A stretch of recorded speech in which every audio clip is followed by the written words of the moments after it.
Daddy Jake. The Runaway. Daddy Jake, the Runaway. Chapter 1. One fine day in September, in the year 1863, there was quite an uproar on the Gaston plantation, in Putnam County, in the state of Georgia. Uncle Jake, the carriage driver, was missing. He was more than 50 years old, and it was the first time he had been missing since his mistress had been big enough to call him. But he was missing now. Here was his mistress waiting to order the carriage. Here was his master fretting and fuming, and here were the two little children, Lucian and Lillian, crying, because they didn't know where Uncle Jake was. Daddy Jake, who had heretofore seemed always to be within sound of their voices, ready and anxious to amuse them in any and every way. Then came the news that Daddy Jake had actually run away. This was, indeed, astounding news, and although it was brought by the son of the overseer, none of the Gastons would believe it, least of all Lucian and Lillian. The son of the overseer also brought the further information that Daddy Jake, who had never had an angry word for anybody, had struck the overseer across the head with a hoe handle, and had then taken to the woods. Dr. Gaston was very angry indeed, and he told the overseer's son that if anybody was to blame, it was his father.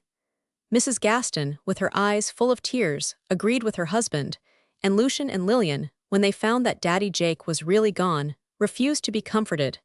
Everybody seemed to be dazed. As it was Saturday, and Saturday was a holiday, the Negroes stood around their quarters in little groups discussing the wonderful event. Some of them went so far as to say that if Daddy Jake had taken to the woods, it was time for the rest of them to follow suit. But this proposition was hooted down by the more sensible among them. Nevertheless, the excitement on the Gaston plantation ran very high when it was discovered that a Negro so trusted and so trustworthy as Daddy Jake had actually run away. And it was not until all the facts were known that the other Negroes became reconciled to Daddy Jake's absence. 3. What were the facts? They were very simple, indeed, and yet many lads and lasses who read this may fail to fully comprehend them.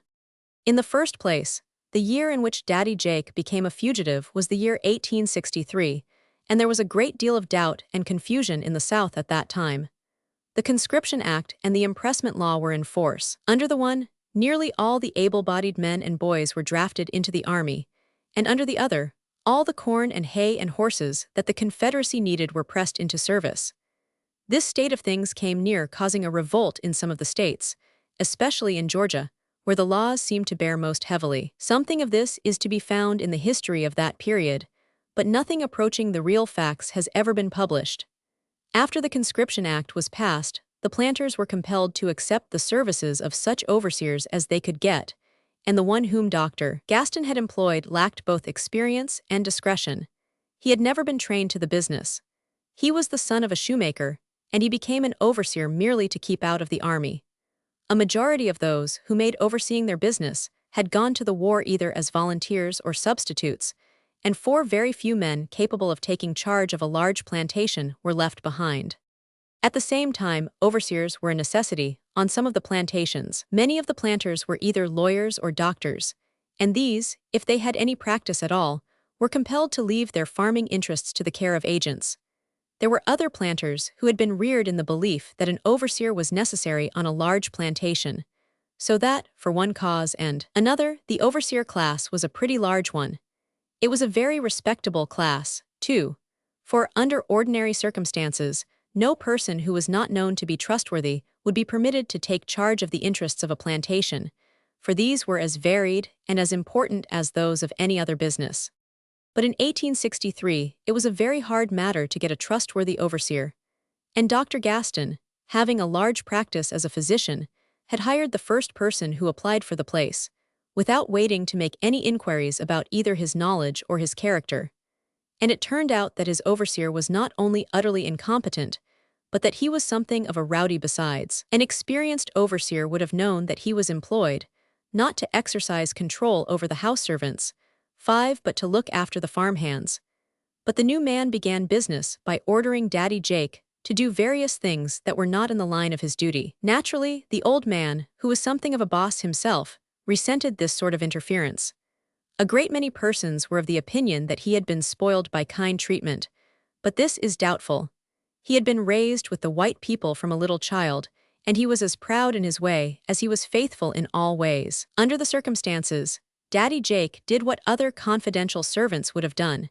He ignored the commands of the new overseer and went about his business as usual. This led to a quarreled overseer doing most of the quarreling. Daddy Jake was on his dignity, and the overseer was angry. Finally, in his fury, he struck the old Negro with a strap which he was carrying across his shoulders. The blow was a stinging one, and it was delivered full in Uncle Jake's face. For a moment the old Negro was astonished. Then he became furious. Seizing an axe handle that happened to be close to his hand, he brought it down upon the head of the overseer with full force. There was a tremendous crash as the blow fell, and the overseer went down as if he had been struck by a piledriver. He gave an awful groan and trembled a little in his limbs and then lay perfectly still. Uncle Jake was both dazed and frightened. He would have gone to his master, but he remembered what he had heard about the law. In those days a Negro who struck a white man was tried for his life, and if his guilt could be proven, he was either branded with a hot iron and sold to a speculator, or he was hanged. The certainty of these punishments had no doubt been exaggerated by rumor, but even the rumor was enough to frighten the Negroes. Daddy Jake looked at the overseer a moment, and then stopped and felt of him. He was motionless, and apparently he had ceased to breathe. Then the old Negro went to his cabin, gathered up his blanket and clothes, put some provisions in a little bag, and went off into the woods. He seemed to be in no hurry. He walked with his head bent, as if in deep thought. He appeared to understand and appreciate the situation. A short time ago he was the happy and trusted servant of a master and mistress who had rarely given him an unkind word. Now he was a fugitive runaway. As he passed along by the garden palings, he heard two little children playing and prattling on the other side. They 7 were talking about him. He paused and listened. "Daddy Jake likes me the best," Lucian was saying, "because he tells me stories." "No," said Lillian, "he likes me the best, 'cause he tells me all the stories and gives me some ginger cake too." The old Negro paused and looked through the fence at the little children, and then he went on his way. But the youngsters saw Daddy Jake and went running after him. "Let me go, Uncle Jake," cried Lucian. "Let me go too," cried Lillian. But Daddy Jake broke into a run and left the children standing in the garden crying. It was not very long after this before the whole population knew that Daddy Jake had knocked the overseer down and had taken to the woods. In fact, it was only a few minutes, for some of the other Negroes had seen him strike the overseer and had seen the overseer fall, and they lost no time in raising the alarm. Fortunately, the overseer was not seriously hurt.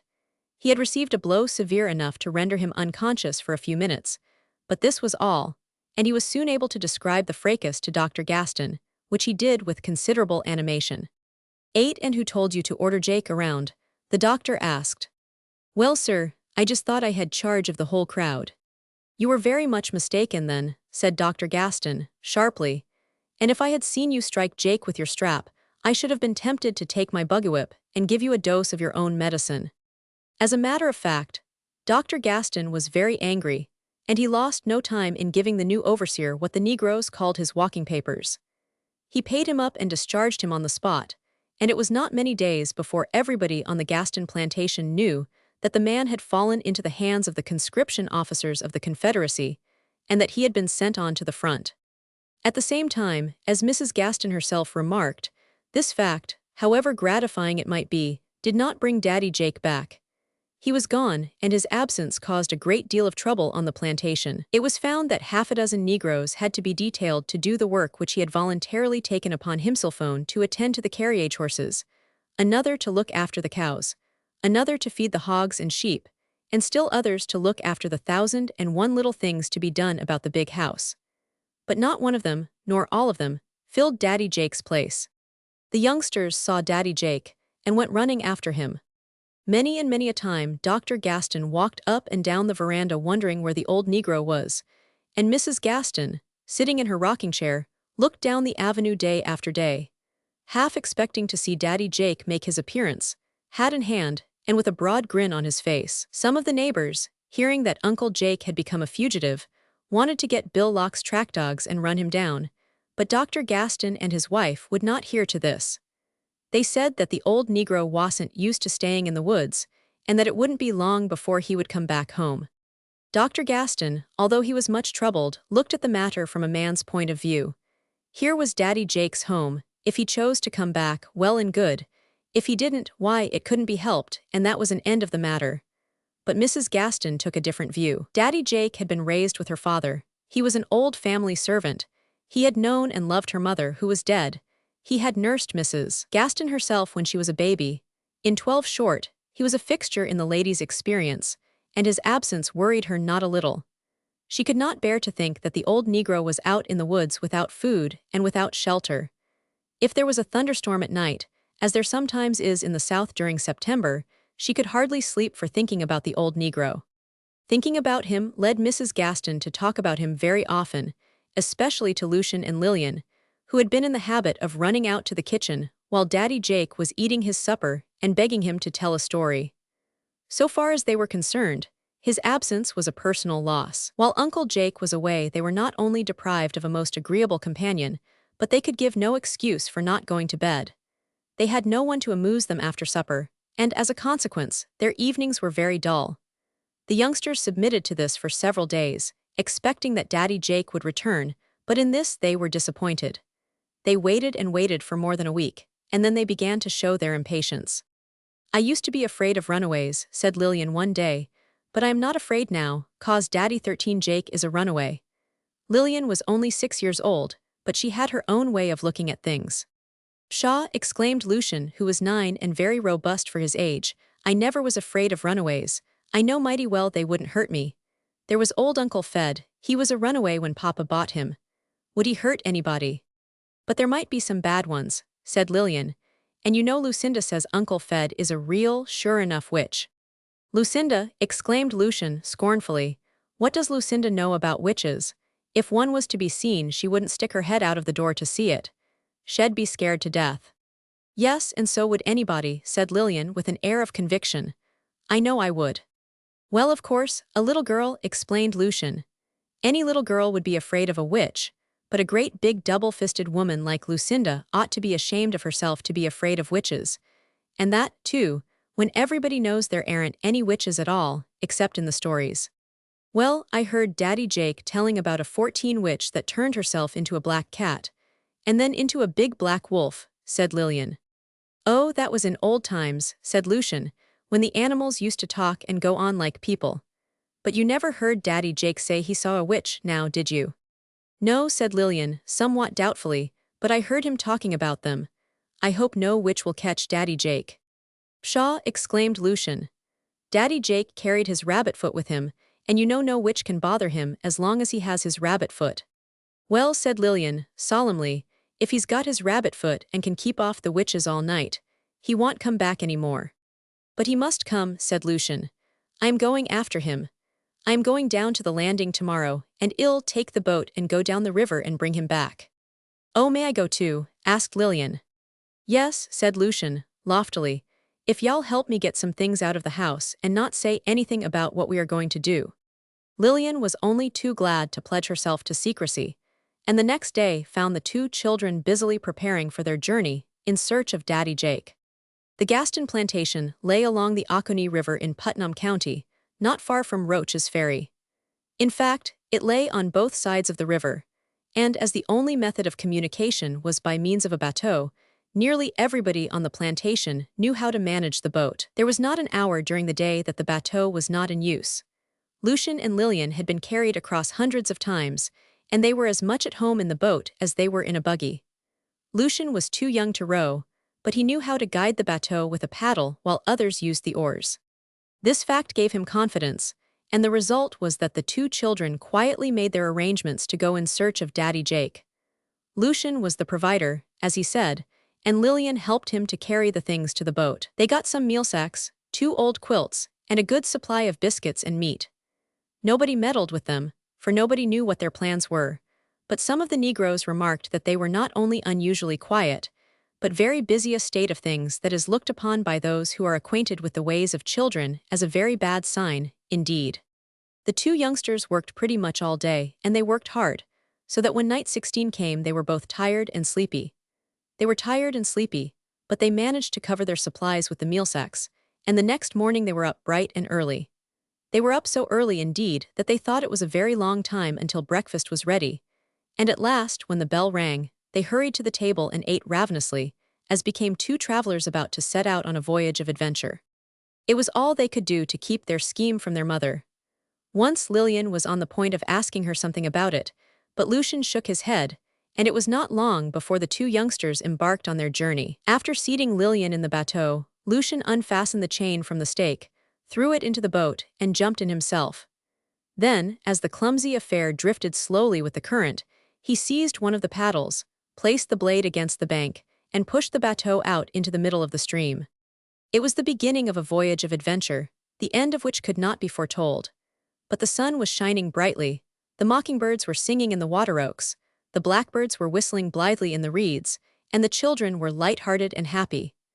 They were going 17 to find Daddy Jake and fetch him back home, and not for a moment did it occur to them that the old Negro might have gone in a different direction. It seemed somehow to those on the Gaston plantation that whatever was good, or great, or wonderful had its origin down the river. Rumor said that the biggest crops were grown in that direction, and that there the Negroes were happiest. The river, indeed, seemed to flow to some far-off country where everything was finer and more flourishing. This was the idea of the Negroes themselves, and it was natural that Lucian and Lillian should be impressed with the same belief. So they drifted down the river, confident that they would find Daddy Jake. They had no other motive, no other thought. They took no account of the hardships of a voyage such as they had embarked on. Lazily, almost reluctantly as it seemed, the boat floated down the stream. At first, Lucian was inclined to use the broad oar, but it appeared that when he paddled on one side, the clumsy boat tried to turn its head upstream on the other side, and so, after a while, he dropped the oar in the bottom of the boat. The September sun was sultry that morning, but obeying some impulse of the current, the 18 boat drifted down the river in the shade of the water oaks and willows that lined the eastern bank. On the western bank, the Gaston plantation lay, and as the boat floated lazily along, the little voyagers could hear the field hands singing as they picked the opening cotton. The song was strangely melodious, though the words were ridiculous. My dog's a possum dog. Here rattlers here. He crossed a creek upon a log. Here rattlers here. He runned a possum up a tree. Here rattlers here. He good enough for you and me. Here rattlers here. K's when it come his fattenin' time. Here rattlers here. De possum eat de muscadine. Here rattlers here. He eat till he can scarcely stan. Here rattlers here. And den we bake him into pan. Here rattlers here. The field hands were singing, as they picked the opening cotton. It was to the quaint melody of this song that the boat rocked and drifted along. One of the Negroes saw the children and thought he knew them, and he called to them but received no reply, and this fact was so puzzling that he went back and told the other Negroes that there was some mistake about the children. F data bin our chillun, he said. Data hollered back at me show. Whereupon the field hands resumed their work and their song, and the boat, gliding southward on the gently undulating current, was soon lost to view. To the children it seemed to be a very pleasant journey. They had no thought of danger. The river was their familiar friend. They had crossed and recrossed it hundreds of times. They were as contented in the bateau as they would have been in their mother's room. The weather was warm, but on the river and in the shade of the overhanging trees the air was cool and refreshing. And after a while the current grew swifter, and the children, dipping their hands in the water, laughed aloud. Once indeed the bateau, in running over a long stretch of shoals, was caught against a rock. An ordinary boat would have foundered, but this boat, clumsy and deep-set, merely obeyed the current. 22 It struck the rock, recoiled, touched it again, and then slowly turned around and pursued its course down the stream. The shoals were noisy but harmless. The water foamed and roared over the rocks, but the current was deep enough to carry the bateau safely down. It was not often that a boat took that course, but Lucian and Lillian had no sense of fear. The roaring and foaming of the water pleased them, and the rushing and whirling of the boat, as it went dashing down the rapids, appeared to be only part of a holiday frolic. After they had passed the shoals, the current became swifter, and the old bateau was swept along at a rapid rate. The trees on the riverbank seemed to be running back toward home, and the shadows on the water ran with them. Sometimes the boat swept through long stretches of meadow and marsh lands, and then the children were delighted to see the sandpipers and kildees running along the margin of the water. The swallows, not yet flown southward, skimmed along the river with quivering wing, and the kingfishers displayed their shining plumage in the sun. Once a moccasin, fat and rusty, frightened by the unexpected appearance of the young voyagers, dropped into the boat, but before Lucian could strike him with the unwieldy oar, he 23 tumbled overboard and disappeared. Then the youngsters ate their dinner. It was a very dry dinner, but they ate it with a relish. The crows, flying lazily over, regarded them curiously. I reckon they want some, said Lucian. Well, they can't get mine, said Lillian, "'cause I just about got enough for myself." They passed a white man who was sitting on the river bank, with his coat off, fishing. "Where under the sun did you chaps come from?" he cried. "Up the river," replied Lucian. "Where in the nation are you going?" "Down the river." "Maybe he knows where Daddy Jake is," said Lillian. "Ask him." "Why, he wouldn't know Daddy Jake from a side of sole leather," exclaimed Lucian. By this time the boat had drifted around a bend in the river. The man on the bank took off his hat with his thumb and forefinger, rubbed his head with the other fingers, drove away a swarm of mosquitoes, and muttered, "Well, it'll be switched." Then he went on with his fishing. Meanwhile the boat drifted steadily with the current. Sometimes it seemed to the children that the boat stood still, while the banks, the trees, 24 and the fields moved by them like a double panorama. Queer-looking little birds peeped at them from the bushes. Fox squirrels chattered at them from the trees. Green frogs greeted them by plunging into the water with a squeak. Turtles slid noiselessly off the banks at their approach. A red fox that had come to the river to drink disappeared like a shadow before the sun. And once a great white crane rose in the air, flapping his wings heavily. Altogether, it was a very jolly journey, but after a while Lillian began to get restless. "Do you reckon Daddy Jake will be in the river when we find him?" she asked. Lucian himself was becoming somewhat tired, but he was resolved to go right on. Indeed, he could not do otherwise. "Why, who ever heard of such a thing?" he exclaimed. "What would Daddy Jake be doing in the water?" "Well, how are we's to find him?" "Oh, well, find him." "But I want to find him right now," said Lillian, "and I want to see Mama and Papa and my dollies." "Well," said Lucian with unconscious humor, "if you don't want to go, you can get out and walk back home." At this Lillian began to cry. "Maybe he knows where Daddy Jake is," said Lillian. 27 "Well," said Lucian, "if Daddy Jake was over there in the bushes and was to see you crying because you didn't want to go and find him, he'd run off into the woods, and nobody would see him any more." Lillian stopped crying at once, and as the afternoon wore on, both children grew more cheerful, and even when twilight came, and after it the darkness, they were not very much afraid. The loneliness, the sighing of the wind through the trees, the rippling of the water against the sides of the boat, the hooting of the big swampole, the cry of the whippoorwill, and the answer of its cousin, the chuckwilswidowall, these things would have awed and frightened the children. But shining steadily in the evening sky, they saw the star they always watched at home. It seemed to be brighter than ever, this familiar star, and they hailed it as a friend and fellow traveler. They felt that home couldn't be so far away, for the star shone in its accustomed place, and this was a great comfort. After a while the night grew chilly, and then Lucian and Lillian wrapped their quilts about them and cuddled down in the bottom of the boat.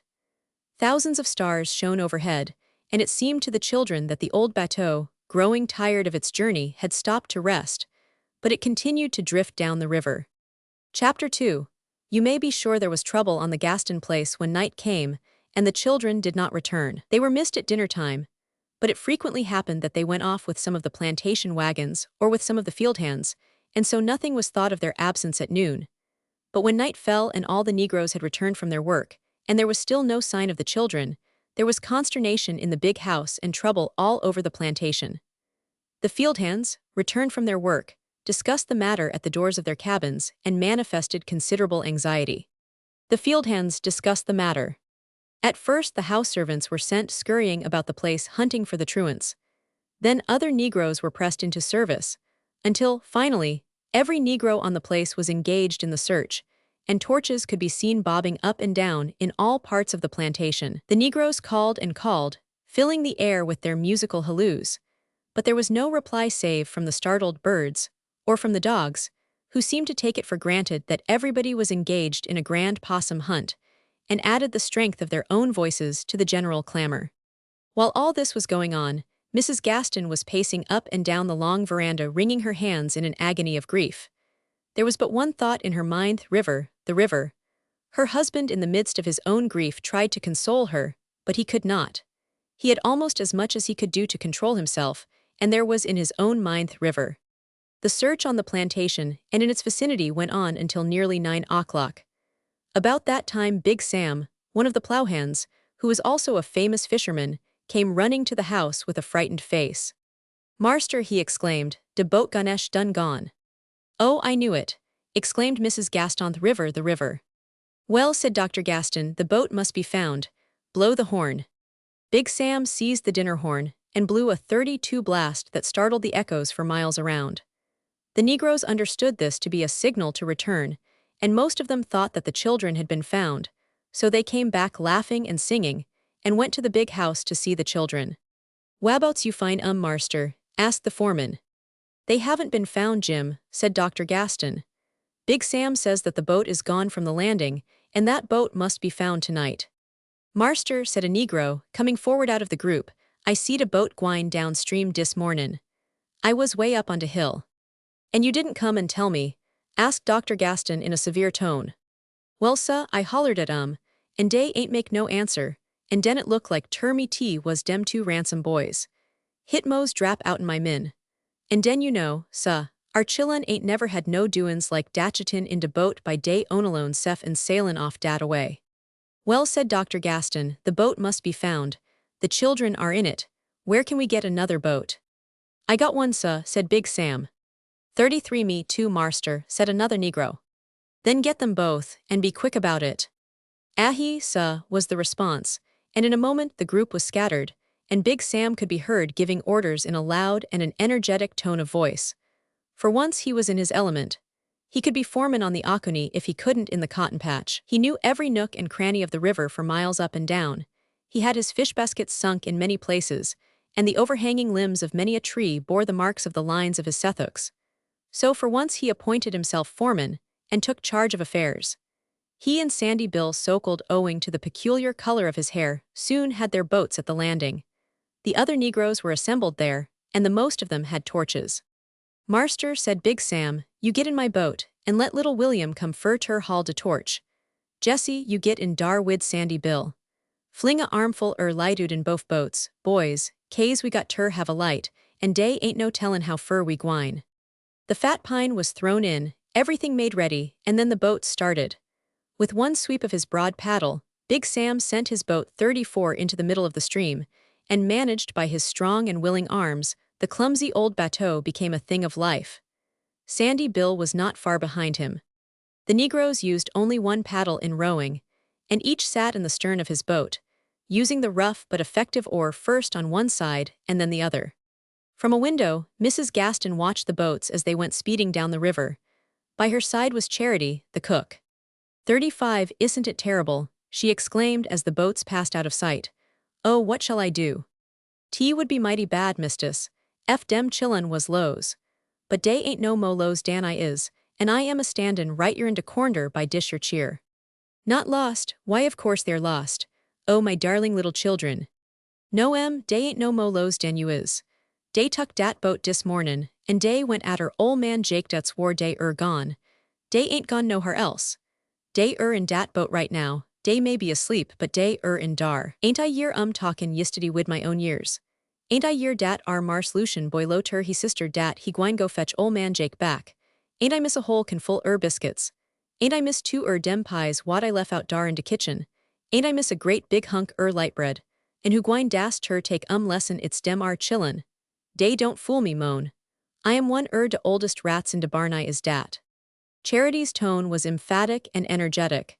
She was so confident that her theory was the right one that she succeeded in quieting her mistress somewhat. 36 and mo in dat, she went on, seeing the effect of her remarks, "Dem chillun come home you're all safe and sound. F marster and dem niggers don't fetch back, dey come daysef, and old man Jake come wid You min what I tell you. You go and go ter bed, honey, and don't pester Yosef bout dem chillun.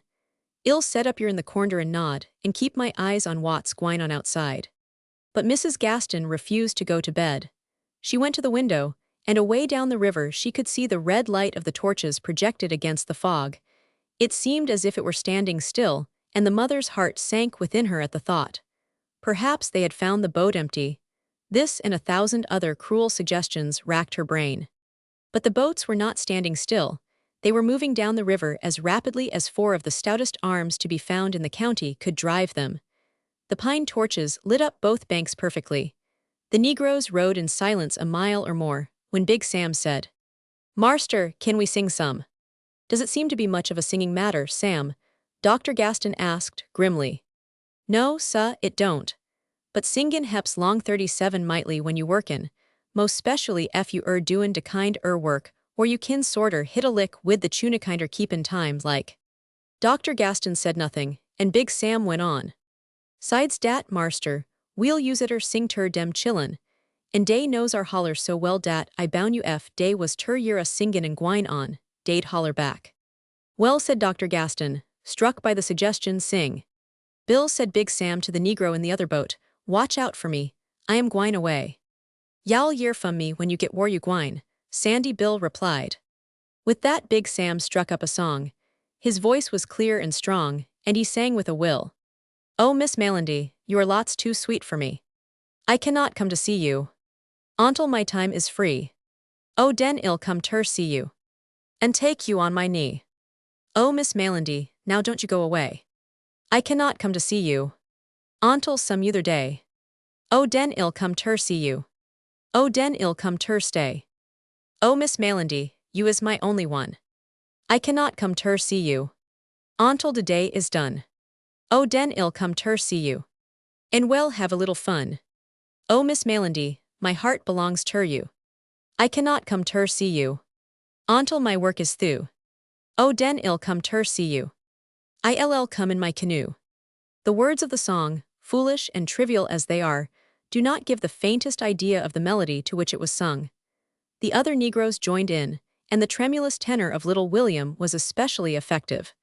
The deep, dark woods on either side seemed to catch up and echo back the plaintive strain. To a spectator on the bank, the scene must have been an uncanny song with its heartbreaking melody, the glistening arms and faces of the two gigantic blacks, the flaring torches, flinging their reflections on the swirling waters, the great gulfs of darkness beyond all these must have been very impressive. But these things did not occur to those in the boats, least of all to Dr. Gaston.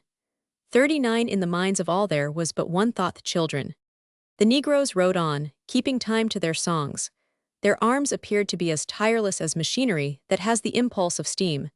Finally, Big Sam's boat grounded. Haul on dar, Bill, he shouted. Watch out. He took the torch from the little Negro and held it over his head and then behind him, peering into the darkness beyond. Then he laughed. De Lord hep my soul, he exclaimed, I done clean furget bout moccasin shoals. Back yo boat, Bill. Suiting the action to the word, he backed his own and they were soon away from the shoals. Now den, he said to Bill, get yo boat in line wid mine, and haul yo paddle in yo lap. Then the boats, caught by the current, moved toward the shoals, and one after the other touched a rock, turned completely around and went safely down the rapids, just as the children's boat had done in the forenoon. Once over the shoals, Big Sam and Sandy Bill resumed their oars and their songs, and sent the boats along at a rapid rate. A man, sitting on the river bank, heard them 40 coming, and put out his torch by covering it with sand. He crouched behind the bushes and watched them go by. After they had passed, he straightened himself and remarked, Well, it'll be switched. Then he relighted his torch and went on with his fishing. It was the same man that Lucian and Lillian had seen. The boats went on and on.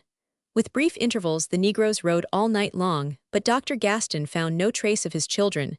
In sheer desperation, however, he kept on. The sun rose and the Negroes were still rowing. At 9 o'clock in the morning, the boats entered Ross Mill Pond. This Dr. Gaston knew was the end of his journey. If the boat had drifted into this pond and been carried over the dam, the children were either drowned or crushed on the rocks below. If their boat had not entered the pond, then they had been rescued the day before by someone living near the river. It was with a heavy heart that Dr. Gaston landed, and yet there were no signs of a tragedy anywhere near. John Cosby, the miller, fat and hearty, stood in the door of the mill, his arms akimbo, and watched the boats curiously. His children were playing near. A file of geese was marching down to the water, and a flock of pigeons was sailing overhead, taking their morning exercise. Everything seemed to be peaceful and serene. As he passed the dam on his way to the mill, Dr. Gaston saw that there was a heavy head of water, but possibly not enough to carry a large bateau over. Still, the children were gone. The miller and his children. The puzzled look on the miller's face disappeared as Dr. Gaston approached. Well, the gracious goodness, he exclaimed. Why, howdy, Doc, howdy. Why, I am right down glad to see you. Whichever and which way did you come? My little children are lost, said Dr. Gaston, shaking the miller's hand. The jolly smile on John Cosby's face disappeared as suddenly as if it had been wiped out with a sponge. "Well now, that's too bad," he exclaimed, looking at his own rosy-cheeked little ones standing near. "They were in a bateau," said Dr. Gaston, "and I thought maybe they might have drifted down here and over the mill dam." The miller's jolly smile appeared again. "Oh no, Doc, no, whichever and which way they never went over that dam. In time of a freshet the thing might be did, but not now. Oh no, ef it lies betwixt goin' over that 44 dam and Bain safe, them babies is just as safe and sound as mine is." "I think," said Dr. Gaston, "that they started out to hunt Jake, my carriage driver, who has run away." "Jake run away?" exclaimed Mr. Cosby, growing very red in the face. "Why, the impident scoundrel. Hit ain't been 3 days since the ol' rascal was here. He come and lowed that some of your wagons was a-campin' out about 2 mile from here, and he got a bushel of meal, and said that if you didn't pay me the money down I could take it out in physic.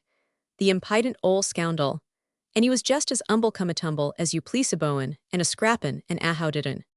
But the old miller's indignation cooled somewhat when Dr. Gaston briefly told him of the incident, which caused the old negro to run away. "Hit sorter sticks in my gizzard," he remarked, "when I hear tell of a nigger hittin' a white man. But I don't blame Jake much." "And now," said Dr. Gaston, "I want to ask your advice. You are a level-headed man, and I want to know what you think. The children got in the boat and came down the river. There is no doubt in my mind that they started on a wild-goose 45 chase after Jake, but they are not on the river now, nor is the boat on the river. How do you account for that?" "Well, Doc, if you want my naked beliefs about it, I'll give 'em to you, far and squar. It's my beliefs that them youngsters have run up agin old Jake somewhere up the river, and that they are just as safe and sound as you is. Them's my beliefs." "But what has become of the boat?" "Well, I'll tell you.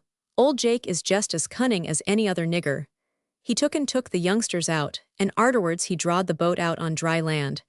He rightly thought there would be pursuit, and he didn't mean to be catched." "Then what would you advise me to do?" asked Dr. Gaston. The old man scratched his head. "Well, Doc, I am Attikin in the dark, but it's my beliefs them youngsters ll be at home before you can get there to save your life. Jake may not be there, but if he's found the boy and gal, he ll carry 'em safe home. Now you mind what I tell you." Dr. Gaston's anxiety was too great to permit him to put much confidence in the old miller's prediction. What he said seemed reasonable enough, but 1,000 terrible doubts had possession of 46 the father's mind. He hardly dared go home without the children. He paced up and down before the mill, a most miserable man. He knew not where to go or what to do. Mr. Cosby, the miller, watched him a while and shook his head. "If Doc don't find them youngsters," he said to himself, "he ll go plumb distracted." But he said aloud, "Well, Doc, you and the niggers must have a breathing spell. Well, go up to the house and see ef we can't find something to eat in the cupboard, and arterwards, in the time you are restin', well talk about findin' the youngsters. If there's any necessity, I'll go with you. My son John can run the mill e'en about as good as I can. Well, go up yan to Squire Ross and git a horse or two, and well scour the country on both sides of the river. But you've got to have a snack of something to eat, and you've got to take a rest. Human natur can't stand the strain." Torn as he was by grief and anxiety, Dr. Gaston knew this was good advice. He gratefully accepted John Cosby's invitation to breakfast, as well as his offer to aid in the search for the lost children. After Dr. Gaston had eaten, he sat on the miller's porch and tried to collect his thoughts so as to be able to form some plan of 47's search. While the two men were talking, they heard Big Sam burst out laughing. He laughed so loud and heartily that Mr. Cosby grew angry and went into the backyard to see what the fun was about. In his heart, the miller thought the Negroes were laughing at the food his wife had set before them, and he was properly indignant. Well, said he, "what's this I hear? 2 high-fed niggers a-laughin' becase their master's little ones are lost and gone, and has it come to this? A purty pass, a mighty purty pass." Both the Negroes grew very serious at this. "Mars John, wheel was des projikin wid one aner. You know how niggers is when dey get enough ter eat. Dey feel so good dey bleege ter holler." Mr. Cosby sighed and turned away. "Well," said he, "I hope niggers got souls, but I know right pint-blank that they ain't got no hearts." Now what was Big Sam laughing at? He was laughing because he had found out where Lucian and Lillian were. How did he find out? In the simplest manner imaginable. Sandy Bill and Big Sam were sitting in Mr. Cosby's backyard eating their breakfast, while little William was eating his in the kitchen.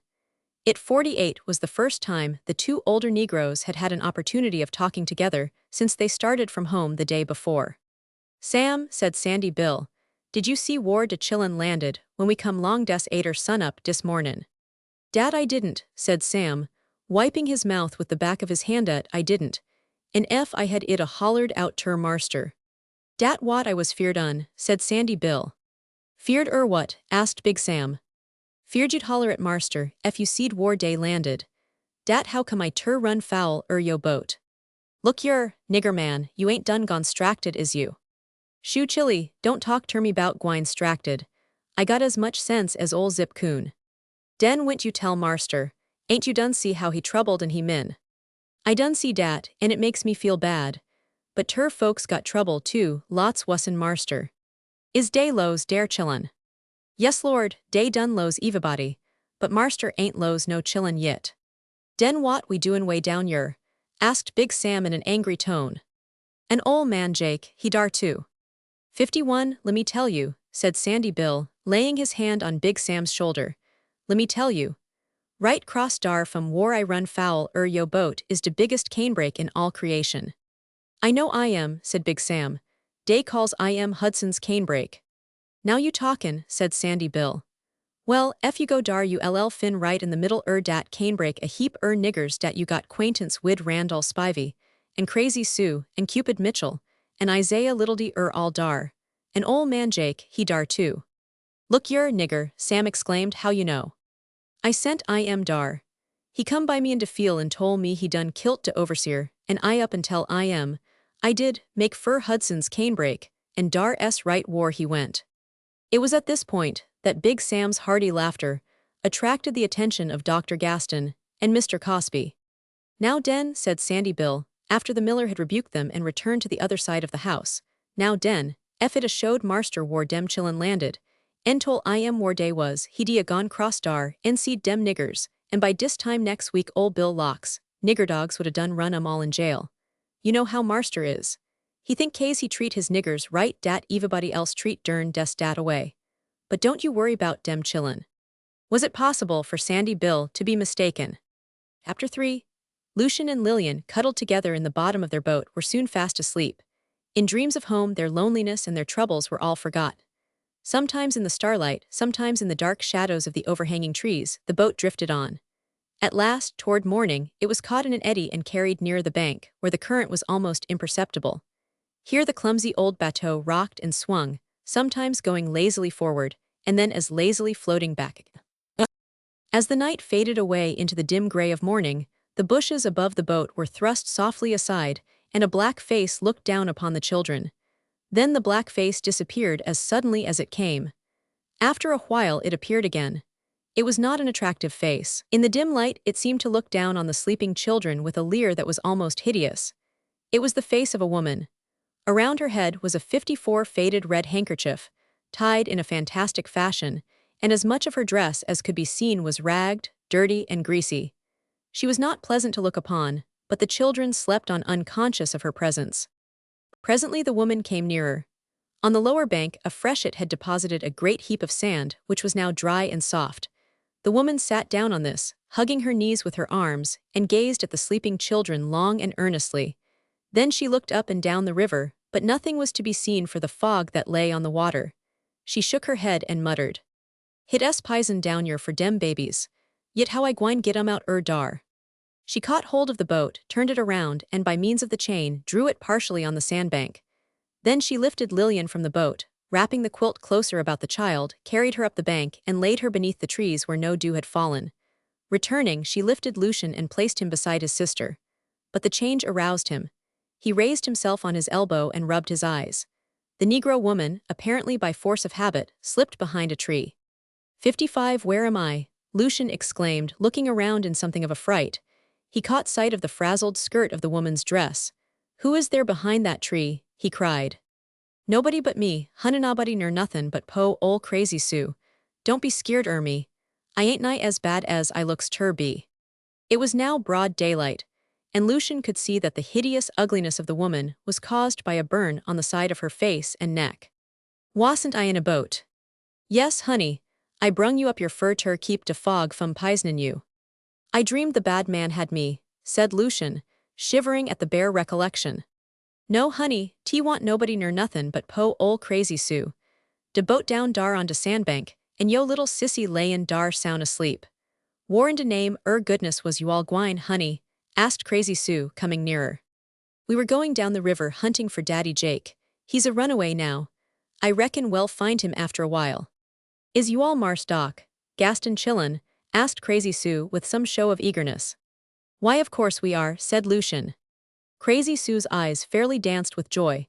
She clasped her hands together and exclaimed, "Lord honey, I could shout, I could des holler and shout, but I ain't gwine do it. You stay right dar by yo little sissy till I come back. I want ter run and make somebody feel good. Now don't you move, honey, stay right dar." With that, Crazy Sue disappeared in the bushes. Lucian kept very still. In the first place, he was more than half frightened by the strangeness of his surroundings, and in the second place, he was afraid his little sister would wake and begin to cry. He felt like crying a little himself, for he knew he was many miles from home, and he felt very cold and uncomfortable. Indeed, he felt very lonely and miserable. But just when he was about to cry and call Daddy Jake, he heard voices near him. Crazy Sue came toward him in a half-trot, and behind her was Daddy Jake, his face wreathed in smiles and his eyes swimming in tears. Lucian saw him and rushed toward him, and the old man stooped and hugged the boy to his black bosom. "Why, honey," he exclaimed, "war de name goodness you come fum. Bless you, ef my eyes was sore de sight on you would make well. How you know war yo Daddy Jake is?" Lucian saw him and rushed toward him. "59, me and sister started out to hunt you," said Lucian, whimpering a little, now that he had nothing to whimper for, "and I think you are mighty mean to run off and leave us all at home." "Now you talkin', honey," said Daddy Jake, laughing in his old fashion. "I boun' I am de means ol' nigger in de United State. Yit ef it a knowed you was gwine ter foller me up so close, it a fought you wid me, dat I would. And dar's little missy," he exclaimed, leaning over the little girl, "and she's asleepin' des as natchal as ef she was in her bed at home. What I tell you all," he went on, turning to a group of Negroes that had followed him, Randall, Cupid, Isaiah, and others, "what I tell you all. Ain't I done been and gone and tole you dat dese chillin' was to outdoing us chillin' on de topside de round whirl." The Negroes runaways all laughed and looked pleased, and Crazy Sue fairly danced. They made so much fuss that they woke Lillian, and when she saw Daddy Jake, she gave one little cry and leaped in his arms. This made Crazy Sue dance again, and she would have kept it up for a long time, but Randall suggested to 60 Daddy Jake that the boat ought to be hauled ashore and hidden in the bushes. Crazy Sue stayed with the children while the Negro men went after the boat. They hauled it up the bank by the chain, and then they lifted and carried it several hundred yards away from the river and hid it in the thick bushes and grass. "Now," said Daddy Jake, when they had returned to where they left the children, "we got ter get away from yer. Dey ain't no tellin' what gwine ter happen. Ef dese your chillin' kin slip up on us dis away what kin a grown man do." The old man intended this as a joke, but the others took him at his word and were moving off. "Wait," he exclaimed. "De chillin' bleeze ter go whar I go. Sue, you pick up little Missy Dar and ill play hoss fur dish your chap." Crazy Sue lifted Lillian in her arms, Daddy Jake stooped so that Lucian could climb up on his back, and then all took up their march for the middle of Hudson's canebrake. Randall brought up the rear in order, as he said, to stop up to holes. It was a narrow, slippery, and winding path in which the Negroes trod a path that a white man would have found difficult to follow. It seemed to lead in all directions, but finally, it stopped on a knoll high and dry above the surrounding 61 swamp. A fire was burning brightly, and the smell of frying meat was in the air. On this knoll the runaway Negroes had made their camp, and for safety they could not have selected a better place.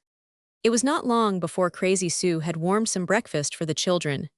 The Negroes had brought the food they found in the boat, and Crazy Sue put some of the biscuits in a tin bucket, hung the bucket on a stick, and held it over the fire.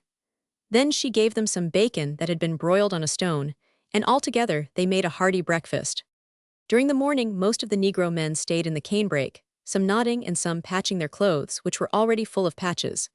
But after dinner, a feast of broiled fish, roasted sweet potatoes, and ash cake, they all went away, leaving Crazy Sue to take care of the children. After the men had all gone, the woman sat with her head covered with her arms. She sat thus for a long time. After a while Lucian went to her and put his hand on her shoulder. "What's the matter?" he asked. "Nothin', honey. I was des assertin' you're a studyin' and a studyin'. Lots times I gets took dat away." "What are you studying about?" said Lucian. 62 'Bout folks. I was des a studyin' 'bout folks, and 'bout how come I wore I is, when I oughter be summers else. When I set down dis away, I gets dat terrified into min dat I can't stay on de ground scasely. Look like I want ter rise up into elements and fly." "What made you run away?" Lucian asked with some curiosity. "Well, you know, honey," said Crazy Sue, after a pause, "my marster ain't nigh as good ter his niggers as yo pa is ter hisson. Tain't dat my marster is any mo strick, but look like hit fret I am ef he see one his niggers settin' down anywheres. Well, one time long time ago, I had 2 babies, and dey was twins, and dey was des 'bout as likely little niggers as you ever did see. De white folks had me at de house doin' de washin' so I could be where I kin nurse de babies. One time I was settin' in my house nursin' and while I settin' dar I went fast ter sleep. How long I sot dar sleep, de Lord only knows, but when I woked up, marster was standin' in de dew, watchin' me. He ain't say nothin', yet I knowed dat man was mad. He des turn on his heel and walk away. I let you know I put dem babies down and hustled out dat house mighty quick." Poor old Sue tells her story. 65 Well, sir, dat night de foreman come round and tole me dat I muse go ter de field de next mornin'. Soon as he say dat, I up and went ter de big house and ax marster what I gwine do wid de babies, ef I went ter de field. He stood and look at me, he did, and den he writ a note out his pocketbook, and tol me ter han it ter de overseer. Dat what I done dat vay night, and de overseer, he took and read de note, and den he up and say dat I muse go wid de hohens, way over ter de tumal place. I went, case I bleeze ter go, yet all day long, whiles I was hoein' I kin year dem babies cryin'. Look like sometimes day was right at me, and den again look like day was way off yander. I kep on agin and I kep on ahuin, and de babies kep on a famishin'. Day des fade away, and by mebbe day died, bof on the same day. On dat day I had a fit and fell into fear, and dat how come I burnt up so. "Look like," said the woman, marking on the ground with her bony forefinger, "look like I kin year dem babies cryin' yit, and dat de reason folks call me Crazy Sue, case I kin year cryin' and yuther folks can't. I am mighty glad dey can't, case it 'ud break der heart." "Why didn't you come and tell Papa about it?" said Lucian, indignantly. 66 Ah, Lord honey, exclaimed Crazy Sue, "yo pa is a mighty good man and a mighty good doctor, but he ain't got no medicine what could a cured me and my marster." In a little while Daddy Jake put in an appearance, and the children soon forgot Crazy Sue's troubles, and began to think about going home. "Daddy Jake," said Lucian, "when are you going to take us back home?" "I want to go right now," said Lillian. Daddy Jake scratched his head and thought the matter over. "Dey ain't no use talkin'," said he. "I got ter carry you back and set you down in sight de house, but how I gwine do it and not get cotched? Dat what troublin' me." "Why, Papa ain't mad," said Lucian. "I heard him tell that mean old overseer he had a great mind to take his buggy whip to him for hitting you." "Ain't dat man dead?" exclaimed Daddy Jake in amazement. "No, he ain't," said Lucian. "Papa drove him off the place." "Well, I be blessed," said the old man with a chuckle. "What kinder head you reckon dat white man got? Honey," he went on, growing 67 serious again, "is you sholy show dat man ain't dead. Didn't I see him after you went away? Didn't I hear Papa tell him to go away? Didn't I hear Papa tell Mama he wished you had broken his neck? Didn't I hear Papa tell Mama that you were a fool for running away?" Lucian flung these questions at Daddy Jake, with an emphasis that left nothing to be desired. "Well," said Daddy Jake, "dat muse be so, and dat bane de case. Well, des start in de mornin' and git home ter supper. Well, go over yander ter Mars Merity Ingram's and borry his carriage and go home in style. I boun you, dey'll all be glad to see us." Daddy Jake was happy once more. A great burden had been taken from his mind. The other Negroes when they came in toward night seemed to be happy, too, because the old man could go back home, and there was not one but would have swapped places with him. Randall was the last to come, and he brought a big fat chicken. "I was cornin' long cross de woods des now," he said, winking his eye and shaking his head at Daddy Jake, "and bless gracious, dis chicken flewed right in my hand. I say ter myself, I did 68 ol' lady, you muse know we got comp'ny at our house, and den I clamped down on and yer she is. Now 'bout dark, ill take her up yander and make Mars Ingram's cook fry brown fur dees chillin', and ill make her gimme some milk. Crazy Sue took the chicken, which had already been killed, wet its feathers thoroughly, rolled it around in the hot embers, and then proceeded to pick and clean it. Randall's program was carried out to the letter. Mr. Meredith Ingram's cook fried the chicken for him and put in some hot biscuit for good measure, and the milker gave him some fresh milk, which she said would not be missed. The children had a good supper, and they would have gone to sleep directly afterward, but the thought of going home with Daddy Jake kept them awake. Randall managed to tell Daddy Jake, out of hearing of the children, that Dr. Gaston and some of his Negroes had been seen at Ross Mill that morning. "Well," said Daddy Jake, "I bleeze ter beat marster home. Ef he go back dar widout de chillin, my mistus'll drap right dead on de flow." This was his only comment. Around the fire the Negroes laughed and joked and told their adventures. Lillian felt comfortable 69 and happy, and as for Lucian, he himself felt a hero. He had found Daddy Jake, and now he was going to carry him back home. Once, when there was a lull in the talk, Lillian asked why the frogs made so much fuss. "I spec it's kaze dey mad wid Mr. Rabbit," said Crazy Sue. "Dey tryin' der best ter drive outen de swamp." "What are they mad with the rabbit for?" asked Lucian, thinking there might be a story in the explanation. "Hit's one dem old-time fusses," said Crazy Sue. "Hit's most too old ter talk about." "Don't you know what the fuss was about?" asked Lucian. "Well," said Crazy Sue, "one time Mr. Rabbit and Mr. Coon live close ter one anoder in de same neighborhoods. How dey does now, I ain't aidlin' you, but in dem times dey want no hard feelin's twixt Dey des went long like two ol' cronies.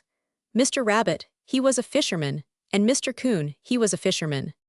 "And put 'em in pens," said Lillian, remembering an old rhyme she had heard.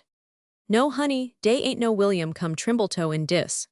Mr. Rabbit and Mr. Coon was 70 both fishermans, but Mr. Rabbit, he cotch fish and Mr. Coon, he fished fur frogs. Mr. Rabbit, he had mighty good luck and Mr. Coon, he had mighty bad luck. Mr. Rabbit, he got fat and slick, and Mr. Coon, he got po and sick." Hit went on dis away tell one day Mr. Coon meet Mr. Rabbit in de big road. Dey shook hands, dey did, and den Mr. Coon, he low, "Brer Rabbit, where you get sech a fine chance fish?" Mr. Rabbit laugh and say, "I cotch outen de river, Brer Coon. All I got ter do is ter bait my hook," says he. Den Mr. Coon shake his head and low, "Den how come I ain't kin catch no frogs?" Mr. Rabbit sat down in de road and scratched fur fleas, and den he low, "Hit's kaze you done make all mad, Brer Coon. One time in de dark de moon, you slipped down ter de branch and cotch de ol' King Frog. And ever since dat time, whenever you passin' by, you kin year sing out, fuss one and den anoder year he come. Dar he goes. Hit I am in de eye, hit I am in de eye, mash I am and smash I am, mash I am and smash I am. Yasser, dat wat dey say. I year constant, Brer Coon, and dat des wat dey say." Mr. Rabbit squall out, "Coon dead." 73 Den Mr. Coon up and say, "F dat de way dey gwine on, how de name goodness kin I catch Brer Rabbit. I bleeze ter have sompin ter eat fur me and my fambly connection." Mr. Rabbit sorter grin into cornder his moof, and den he say, "Well, Brer Coon, bane as you been so sociable long wid me, and ain't never showed yo toofies when I pull yo tail, ill des whirl in and hep you out." Mr. Coon he say, "Thanky kiddo, Brer Rabbit." Mr. Rabbit hung his fish on a tree limb, and say, "Now Brer Coon, you bleeze ter do des like I tell you." Mr. Coon lowed dat he would de Lord spared 999. Den Mr. Rabbit say, "Now, Brer Coon, you des rack down yander, and get on de big sandbar twixt de river and de branch. When you get dar you muse stagger like you sick, and den you muse whirl round and drap down like you dead. After you drap down, you must sorter jerk yo legs once or twice, and den you muse lay right still. F fly light on yo nose, let I am stay dar. Don't move, don't wink yo eye, don't switch yo tail. Des lay right dar, and T won't be long fo you year from me, yet don't you move till I give de word." 74 Mr. Coon he paced off he did, and done des like Mr. Rabbit tall 999. He staggered round on de sandbank, and den he drapped down dead. Atter so long a time, Mr. Rabbit come loppin' long, and soon's he get dar, he squall out, "Coon dead." Disrousted de frogs, and dey stuck dey heads up fur ter see wat all de rippet was bout. One great big green up and holler, "Wat de matter, wat de matter?" He talk like he got a bad call. Mr. Rabbit low, "Coon dead." Frog say, don't believe it, don't believe it. Ner frog say, yes he is, yes he is. Little bit one say, no he ain't, no he ain't. Dey kep on sputin' and sputin', tell by mebby hit look like all de frogs in de neighborhoods was dar. Mr. Rabbit look like he ain't iron ner akirin wat dey do say. He sot dar in de sand like he gwine and mornin' fur Mr. Coon. De frogs kept gettin' closer and closer. Mr. Coon, he ain't move. When a fly'd get on Mr. Rabbit he de bresh off. By mebby he low, ef you want ter get outend away, now's yo time, cousin frogs. Des whirl in and bury him deep into sand. Big ol' frog say, how we gwine ter do it? How we gwine ter do it? Mr. Rabbit low, dig de sand out from under and let down into hole. Den de frogs day went to work show nuff. 77 Den de frogs day went ter work show nuff. Dey muse a been 100 and dey make dat sand fly moan. Mr. Coon he ain't move. De frogs, dey dig and scratch into sand tell atter while dey had a right smart hole, and Mr. Coon was down in dar. By mebby big frog holler, dis deep nuff, dis deep nuff. Mr. Rabbit low, kin you jump out? Big frog say, yes I kin, yes I kin. Mr. Rabbit say, dent ain't deep nuff. Den de frogs dey dig, tell by mebby big frog say, dis deep nuff, dis deep nuff. Mr. Rabbit low, kin you jump out? Big frog say, I des kin, I des kin. Mr. Rabbit say, dig it deeper. De frogs keep on diggin' tell by mebby, big frog holler out, dis deep nuff, dis deep nuff. Mr. Rabbit low, kin you jump out? Big frog say, no I can't, come hep me, come hep me. Mr. Rabbit bust out laughin' and holler out. Rise up Sandy and get yo meat, and Mr. Coon riz. Lucian and Lillian laughed heartily at this queer story, especially the curious imitation of 78 frogs both big and little that Crazy Sue gave. Lucian wanted her to tell more stories, but Daddy Jake said it was bedtime, and the children were soon sound asleep. The next morning Daddy Jake had them up betimes. Crazy Sue took Lillian in her arms, and Daddy Jake took Lucian on his back, as they had gone into the canebrake, so they came out. Randall and some of the other Negroes wanted to carry Lillian, but Crazy Sue wouldn't listen to them. She had brought the little girl in, she said, and she was going to carry her out. Daddy Jake, followed by Crazy Sue, went in the direction of Mr. Meredith Ingram's house. It was on a hill, more than a mile from the river, and was in a grove of oak trees. As they were making their way through a plum orchard, not far from the house, Crazy Sue stopped. Brer Jake, she said, dis is all de fur I am gwine. I'm most too close ter dat house now. You take dis baby and let dat little man walk. Tain't many steps ter whar you gwine. Crazy Sue wrung Daddy Jake's hand, stooped and kissed the children, and with a God bless you all, disappeared in the bushes, and none of the three ever saw her again. The old Negro put his hands to his mouth and called. Mr. Meredith Ingram was standing out in his front yard, enjoying a pipe before breakfast. He was talking to himself and laughing when Daddy Jake and the children approached. Howdy, Mars Meredy, said the old Negro, taking off his hat and bowing as politely as he could with the child in his arms. Mr. Ingram looked at him through his spectacles and over them. Ain't that Gaston's Jake? He asked, after he had examined the group. Yasser, said Daddy Jake, and dese is my marster's little chillun. Mr. Ingram took his pipe out of his mouth. Why, what in the world? Why, what under the sun? Well, if this doesn't beat we, what in the nation? Mr. Ingram failed to find words to express his surprise. Daddy Jake, however, made haste to tell Mr. Ingram that the little ones had drifted down the river in a boat, that he had found them, and wished to get them home just as quickly as he could. My marster been huntin' fur sah, said the old Negro, and I want ter beat him home. K's ef he go dar widout dese chillun, my mistus'll be a dead amench certainly will, sah. Well, well, well, exclaimed Mr. Ingram. 82 if this don't beat we of course, I'll send them home. I'll go with 'em myself. Of course I will. Well, if this doesn't, George, hitch up the carriage. Fetch out Ben Bolt and Rob Roy and go and get your breakfast. Jake, you go and help him, and I'll take these chaps in the house and warm 'em up. Come on, little ones. Well, have something to eat and then we'll go right home to Pappy and Mammy. They went in, Mr. Ingram muttering to himself, well, if this doesn't beat. After breakfast, Mr. Ingram, the children, Daddy Jake, and George the driver were up and away, as the fox hunters say. Daddy Jake sat on the driver's seat with George and urged on the horses. They traveled rapidly, and it is well they did, for when they came in sight of the Gaston place, Daddy Jake saw his master entering the avenue that led to the house. The old Negro put his hands to his mouth and called so loudly that the horses jumped. Dr. Gaston heard him and stopped, and in a minute more had his children in his arms, and that night there was a happy family in the Gaston house. But nobody was any happier than Daddy Jake. How a witch was caught. The little boy sat in a high chair and used his legs as drumsticks, much to the confusion of Uncle Remus, as it appeared. After a while the old man exclaimed, "Well, my goodness and gracious, how you ever in de round world anywheres else spect me fur ter make any headway in tellin' a tale whiles all dish your racket gwine on. I don't want ter call nobody's pa, case he mows allers talks too loud, and if I call dare mat want make so mighty much difference, case she done got so usin' ter at dat she done when dey mackin' any fuss.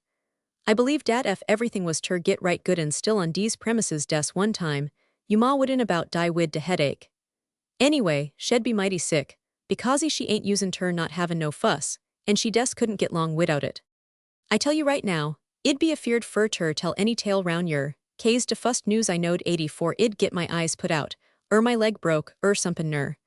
I knows dese your white chillun, moan, dat I does, I knows Dale get de upper hand de niggers f de Lord spars en he mows in ginnerly spars Well now, ef you want ter hear dish your tale what I been tunin' over in my min you des got ter come en set right yer in front me, or I kin keep my 2 eyes on you, case I ain't gwine ter take no resks no foolishness.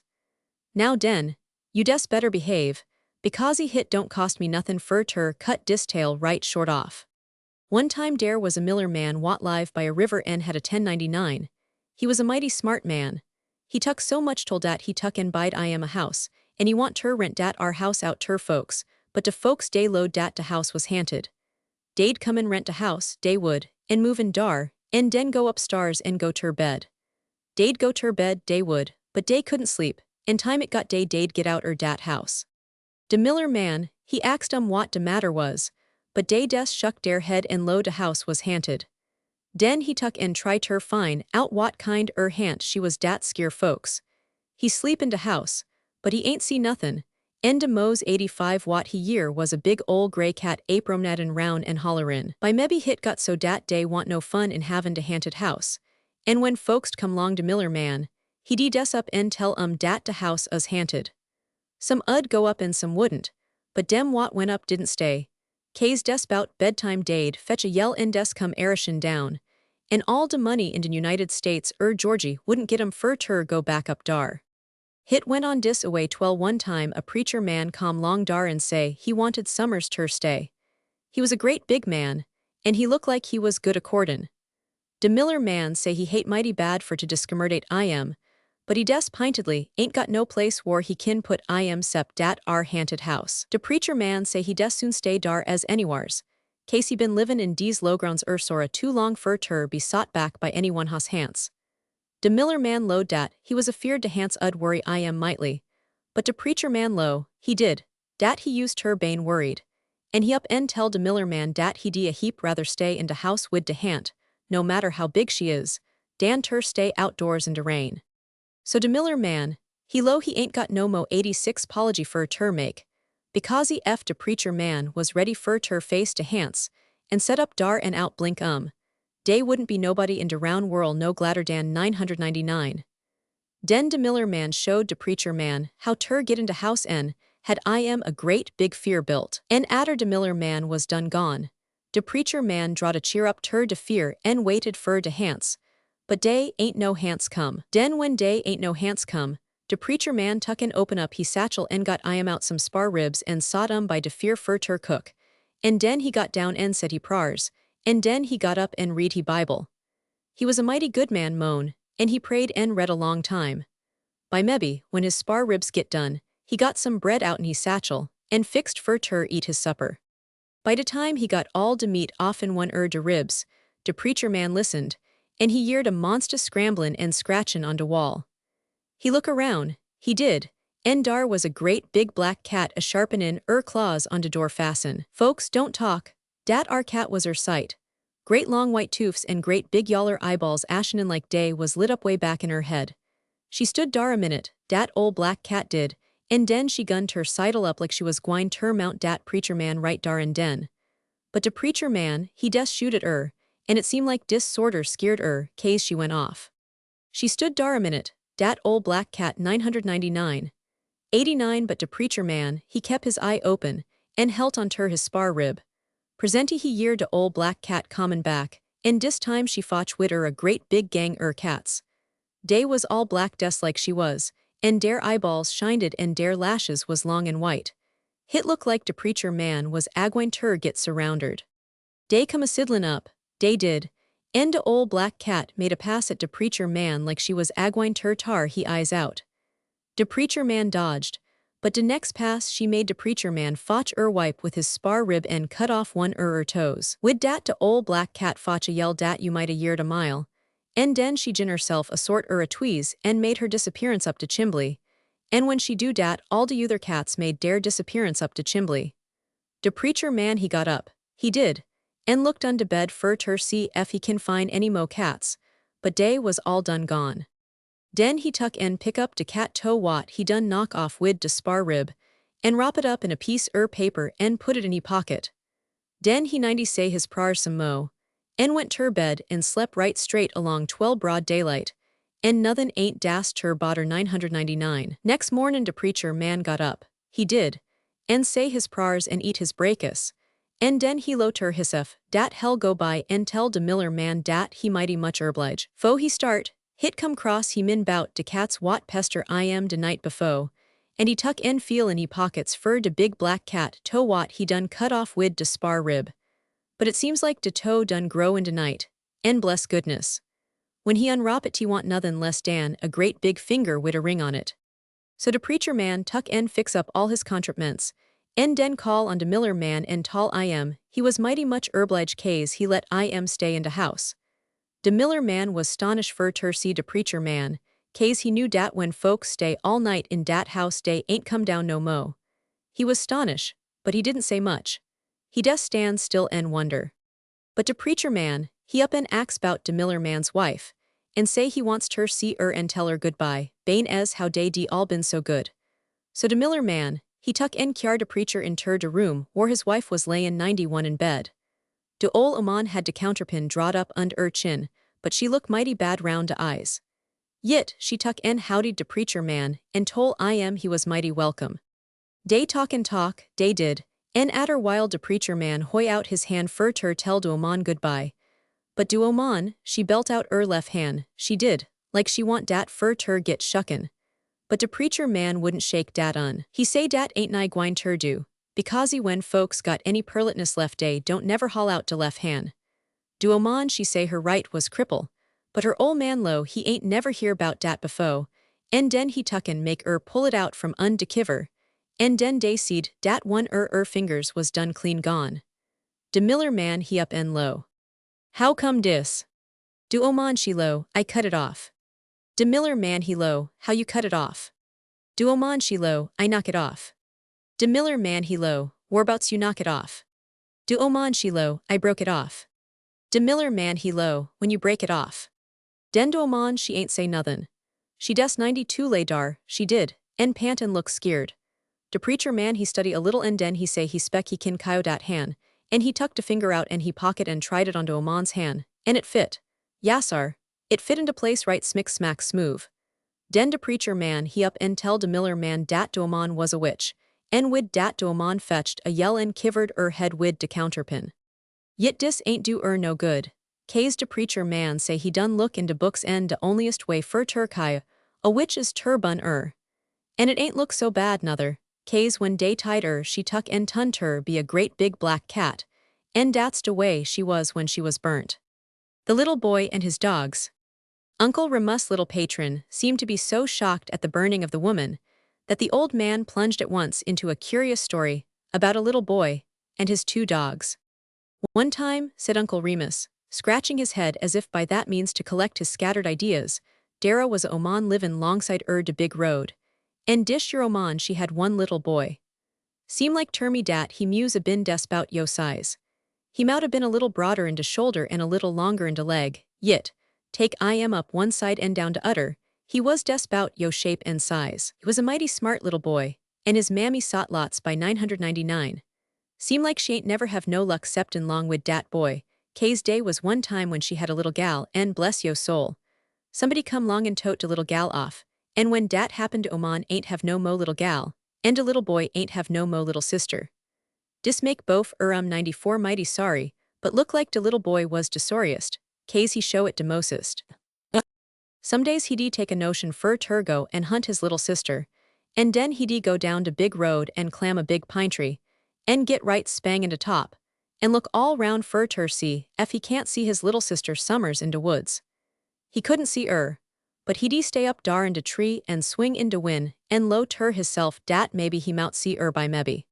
One day, whiles he was assitin up dar, he see two mighty fine ladies walkin' down de road. He clamb down out in de tree, he did, and run en tall his mammy. Den she up en ax. How is day dress, honey? Mighty fine, mammy, mighty fine, puffy out petticoats and long green veils. How des day look, honey? Spick span new mammy. Day ain't none our kin, is day, honey? Dat day ain't, mammity mighty fine ladies. De fine ladies, day come on down de road, day did, and stop by de Oman's house, and beg fur tur please and gi some water. Day little boy he run and fetch a gourd full, and day put de gourd on dere veils and drunk, and 95 drunk des like day was mighty nigh perish fur water. De little boy watch Recly he holler out. Mammy, mammy, what you reckon, day lappin' de water, de woman hollered back. I reckon dat's de way de quality folks does, honey.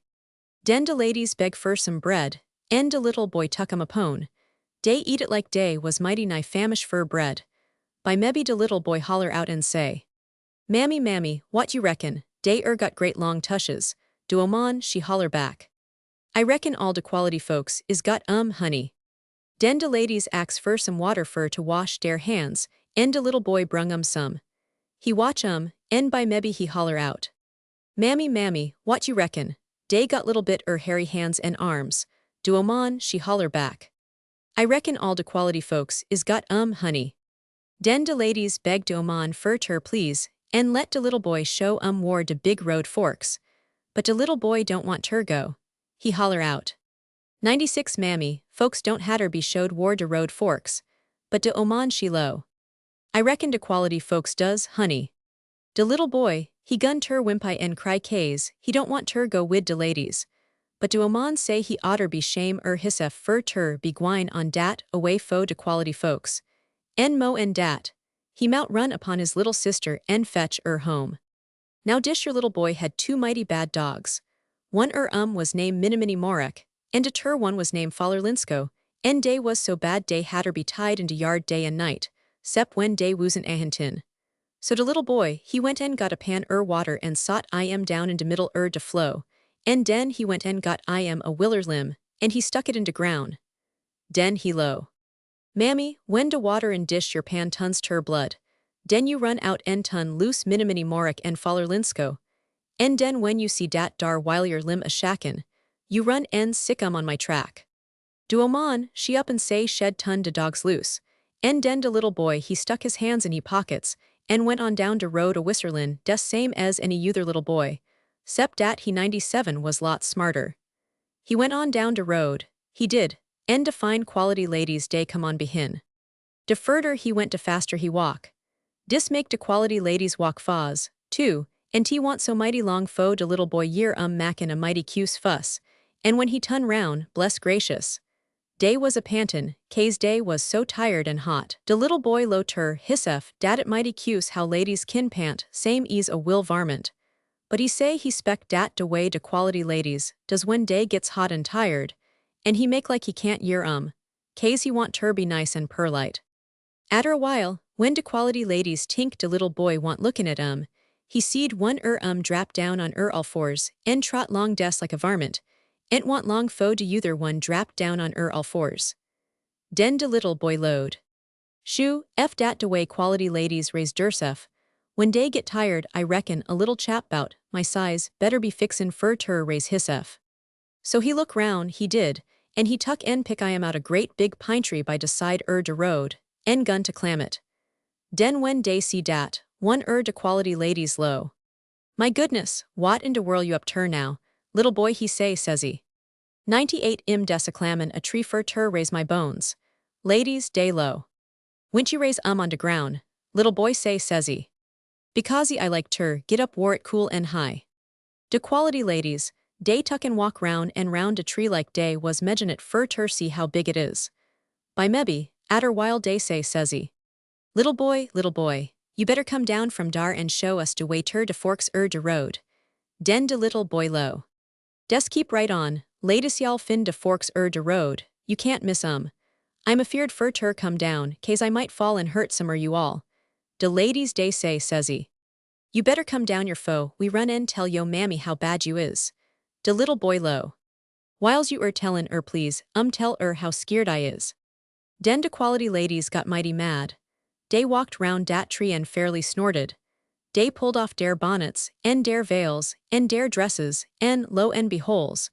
De little boy seen dey was two great big panters. Dey had great big eyes, and big sharp tushes, and great long tails, and dey looked 99 up at de little boy and growl and grin at twell he come mighty nigh havin' a chill. Dey tried ter clam de tree, but dey had done trim dare claws so dey could get on gloves, and dey couldn't clam no mo. Den one sot down in de road en, made a cuse mark into sand, and dare great long tails tun ter axes, and no sooner is dare tails tun ter axes, den dey gun ter cut de tree down. I ain't dast ter tell you how sharp dem axes was, case you wouldn't I believe me. One stood on one side de tree, and de other one stood on de other side, and dey whack at dat tree like dey was talkin' a holiday. Dey whack out chips as big as yo hat, and want so mighty long fo de tree was ready fur ter fall. But whiles de little boy was settin' up dar, skeered mighty nigh ter deaf, hit come inter his min dat he had some eggs in his pocket wat he done brung wid fur ter eat whenever he get hungry. He tuck out one de eggs and broke it, and say, place fill up. And, bless yo soul, de place fill up show nuff, and de tree looked des zactly like nobody ain't been a cuttin' on it. But dem panters day was wery vigorous. Dey des spit on dare hands and cut away. When dey get de tree mighty nigh cut down de little boy 100 he pull out egg and broke it, and say place fill up. And by de time he say it de tree was done made sound again. Dey kep on dis away twell de little boy gun ter get skeered again. He done broke all he eggs, cept in one, and dem creeters was des a cuttin' away like dey was venomous, which dey mos sho'ly was. Des bout dat time de little boy mammy happened ter stumble over de pan water wat was settin' down on de flow, and dar it was all done tun ter blood. Den she tuck and run and unloose minimini morik and faller linsko. Den when she do dat she see de wilier limb a shackin', and den she put de dogs on de little boy track, and away dey went. De little boy year ackerman, and he holler out. Come on my good dogs, here dogs here. De panters dey stop choppin' and listen. One ax de other one what she year. Little boy say. You done year nothin', go on wid yo choppin'. De panters dey chop some mo, and den dey think dey year de dogs ackerman. Den dey try dare best fur ter get away, but want no use. Dey ain't got time fur ter change dare axes back in ter 101 tails, and coast dey can't run wid axes draggin behin So de dogs cotch De little boy, he low. Shake and bite Drag round and round twell you drag 2 mile, so de dogs dey drag round 2 mile. Den de little boy say says-y. Shake in tar Drag round and round twell you drag 10 mile. So dey drag 10 mile, and by de time dey got back, de panters was call in stiff. Den de little boy clum down out in de tree, and sot down fur ter raise hissef. By mebbe atter while, he low ter hissef dat bane he hay so much fun, he believe he takes his dogs and go way off into woods fur ter see ef he can't fin his little sister. He call his dogs, he did, and went off into woods, and dey ain't been gone so mighty fur fo he seed a house into woods away off by itsef. De dogs day went up and smelt round, dey did, and come wid dare bristles up. But de little boy low he dee go up dar anyhow and see what de dogs was mad bout. So he called de dogs and went toads de house, and when he got close up he saw a little gal totin wood and water. She was a mighty purty little gal, case she had a milk-white skin and great long yaller hair. But clothes was all in rags, and 102 she was cryin' case she had her work so hard. Minimini Morik and Faller Linsko wagged dare tails when dey seed de little gal, and de little boy knowed by dat she was his sister. So he went up and ax what name is, and she say she done what name is, case she so skeered she done furget. Den he ax what de name goodness she cryin' bout, and she say she cryin' case she had her work so hard. Den he ax who de house belonged ter, and she lo it belonged ter a great big ol' black bar, and dis old bar make her tote wood en water all de time.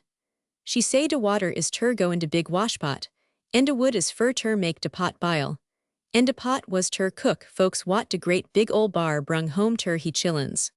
De little boy didn't tell de little gal dat he was brer, but he lo dat he was gwine ter stay and eat supper wid de big ol' bar. De little girl cried and lo he better not, but de little boy say he ain't feared fur ter eat supper wid a bar. So dey went into house, and when de little boy got in dar, he seed dat de bar had two great big chillins, and one was squattin' on de bed, and de yuther one was squattin' down in de hath. De chillins, dey was bof name cubs, fur short, but de little boy want skeered case dar was 103 his dogs fur ter make way wid day so much as roll dare eyeball.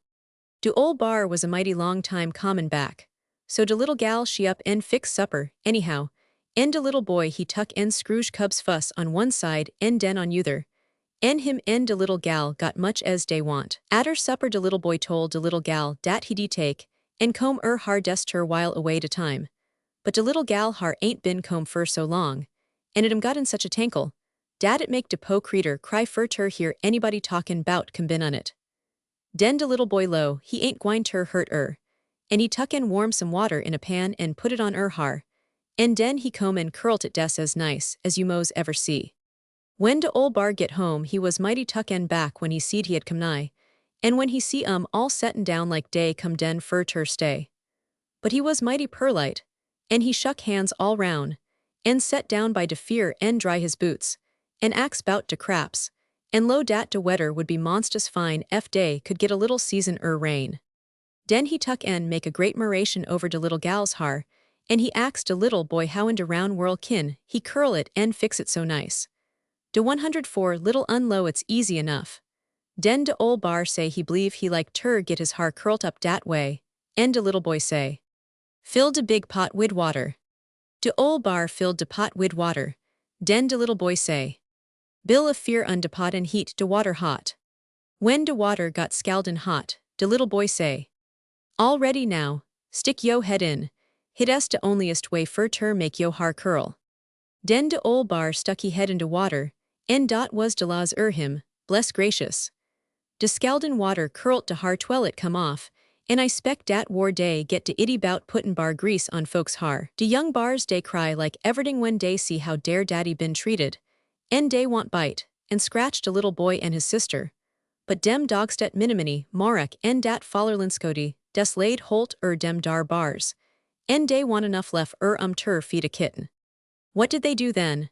Asked the little boy who had been listening to the story. The old man took off his spectacles and cleaned the glasses on his coat tail. All ready now, stick yo head in.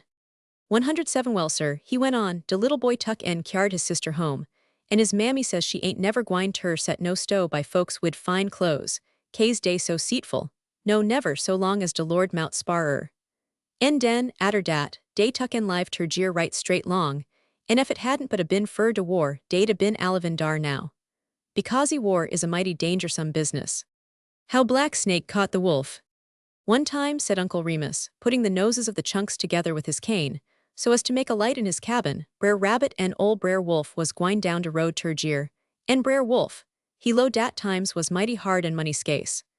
Brer Rabbit, he gree long wid he did, dat times was mighty tight, and he up and say dat tea was in about much as he kin do fur ter make both ends meet. He did. Brer Wolf, you gettin' mighty gant, and tea want be so mighty long fo well bat and be tuck up and put into po house. What make dis? Says Brer Rabbit, says he, I be bless ef I kin tell, case yer all de creeters gittin' gant whiles all de reptiles is agitin' seal fat. No longer in yistiddy, I was comin' along through de woods, when who should I meet but Ol' Brer Snake, and he was dat put dat he ain't kin scasely pull he tail long atter he head. I lo ter messef, I did, dat dish your country 109 gittin' in a mighty bad way when de creeters is got ter go roun', wid dare ribs growin' ter jeer whiles de reptiles layin' up in de sun des nately fattenin' on dare own laziness. Yes sar, dat wat I load. Brer Wolf, he say, he did, Dat if de reptiles was gettin' de vantage de creatures dat away. Dat hit was 'bout time fur ter clean out de reptiles leaf de country. En he lo, futtermo, dat he was ready fur ter jine in wid de patterollers en drive 'em out. But Brer Rabbit, he lo, he did. Dat de best way fur ter get long was ter fin out warbouts de reptiles he dare smokehouse, en go in dar en get some de vittles wat by good rights blong ter de creatures. Brer Wolf say maybe dis de best way. K's f de reptiles get word dat de patterollers is ackerman de ll take and hide de ginger cakes, en dare simon beer, en dare what's names, so dat de creatures can't get 'em. By dis time dey come ter de forks de road, en Brer Rabbit he went one way, en Brer Wolf he went de other. Where Brer Wolf went, Uncle Remus went on, with increasing gravity, de goodness knows, but Brer Rabbit, he went on down de road toads he own house, en whiles he was lippitin long, 110 nibblin' a bite yer en a bite dar. He year a mighty cuse fuss in de woods. He lay low, Brer Rabbit did, en listen. He look sharp he did, en by mebbe he catch a glimp ol' Mr. Black Snake gwine long through de grass. Brer Rabbit, he lay low en watch 999. Mr. Black Snake crope long he did, des like he was greased. Brer Rabbit say ter hisself. Hi dar goes one de reptiles, en as she slips she slides long. Yit still he lay low en watch. Mr. Black Snake crope long he did, en by mebbe he come war day was a great big poplar tree. Brer Rabbit, he crope on his belly en follow long at her. Mr. Black Snake tuck en circle all round a tree, en den he stop en sing out. Watsilla, Watsilla. Consario wo. Watsilla, Watsilla. Consario wo. En den, mos fo Brer Rabbit kin wink he eye, a door wat was in de tree flewed open, en Mr. Black Snake tuck en crawl in. Brer Rabbit lo, he did. Ahi, dar where you stay, dar where you 111 keeps yo simon beer, dar where you hides yo backbone and spar ribs, ahi. When Mr. Black Snake went into house, Brer Rabbit crope up he did, en listen fur ter see wat he kin year gwine on in dar. But he ain't year nothin'. By mebbe, whiles he settin' round dar, he year de same song. Watsilla, Watsilla. Consario wo. Watsilla, Watsilla. Consario wo. En mos fo Brer Rabbit kin hide in de weeds, de door hit flewed open, en out Mr. Black Snake slid. He slid out, he did, en slid off, en atter he get out sight Brer Rabbit, he tuck en went back ter de poplar tree fur ter see if he kin get in dar. He hunt round, en yit ain't fin no door. Den he sat up on he behin legs, ol' Brer Rabbit did, en lo. Hey, what kinder contraption dish yer? I see de door dar des now, but dey ain't no door dar now. Ol' Brer Rabbit scratch he head, he did, en by mebbe hit come en ter he min dat maybe de song 112 got sompin ner ter do wid it, en wid dat he tuned up, he did, en sing. Watsilla, Watsilla. Bendario woha. Time he say fuss part, de door sorter open, but when he say de las part hit slammed shed again. Den he tune up some mo. Watsilla, Watsilla. Bendario woha. Time he say de fuss part de door open little ways, but time he say de las part hit slammed shed again. Den Brer Rabbit lo he de hang round dar en fin, out what kind hinges dat door was a swingin' on. So he stays round dar, he did, 12 by mebbe Mr. Black Snake came long back. Brer Rabbit crope up, he did, en he year I am sing de song. Watsilla, Watsilla. Consario wo. Watsilla, Watsilla. Consario wo. Den de door open, en Mr. Black Snake, he slid in, en Brer Rabbit, he lipped off into bushes 113 and sung de song by hisself. Den he went home and tuck some rays, en next day he went back, en when Mr. Black Snake come out and went off Brer Rabbit, he tuck and sing de song, en de door hewed open en in he went. He went in, he did, and when he got in dar he fin lots goodies. He fin cakes and sausages and all sort nice doin's. Den he come out, and de next day he went he tole ol' Brer Wolf, en Brer Wolf, hello dat, bane as times is hard, he believe he ll go long and sample some Mr. Black Snake's doin's. Dey went, dey did, en soon as dey fin dat Mr. Black Snake is gone, Brer Rabbit he sing de song, en de door open, en in he went. He went in dar, he did, and he gobbled up his bellyful, en whiles he doin' dis Brer Wolf he gallop round en round, tryin' fur ter get in. But de door done slam shet, en Brer Wolf ain't no de song. By mebbe Brer Rabbit he come out, he did, lickin' he chops en whippin' he mustache, en Brer Wolf ax I am what de name goodness is de reason he ain't let I am go in long wid 999. Brer Rabbit, he vow, he did, Dat he spected any gump ud know dat somebody got ter stay outside and watch whiles de other one was onto inside. Brer Wolf say he ain't thunker dat, and den he ax Brer Rabbit fur ter let I am in. And please 114 be so good as ter stay out dar and watch whiles he get some de goodies. Wid dat Brer Rabbit, he sung de song. Watsilla, Watsilla. Consario wo. Watsilla, Watsilla. Consario wo. He sung de song, he did, and de door flewed open, and Brer Wolf he lipped in, and gun ter gobble up de goodies. Brer Rabbit he stayed outside and make like he gwine ter watch. Brer Wolf he et and he keep on eatin'.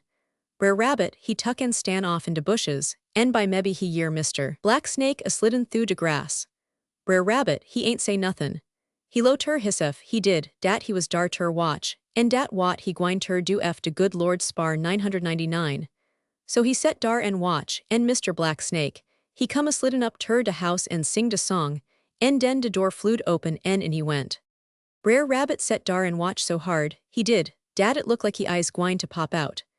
T want long fo he year somepin ner like a scuffle gwine on in de poplar tree, and fuss news you know, Brer Wolf come tumberlin out.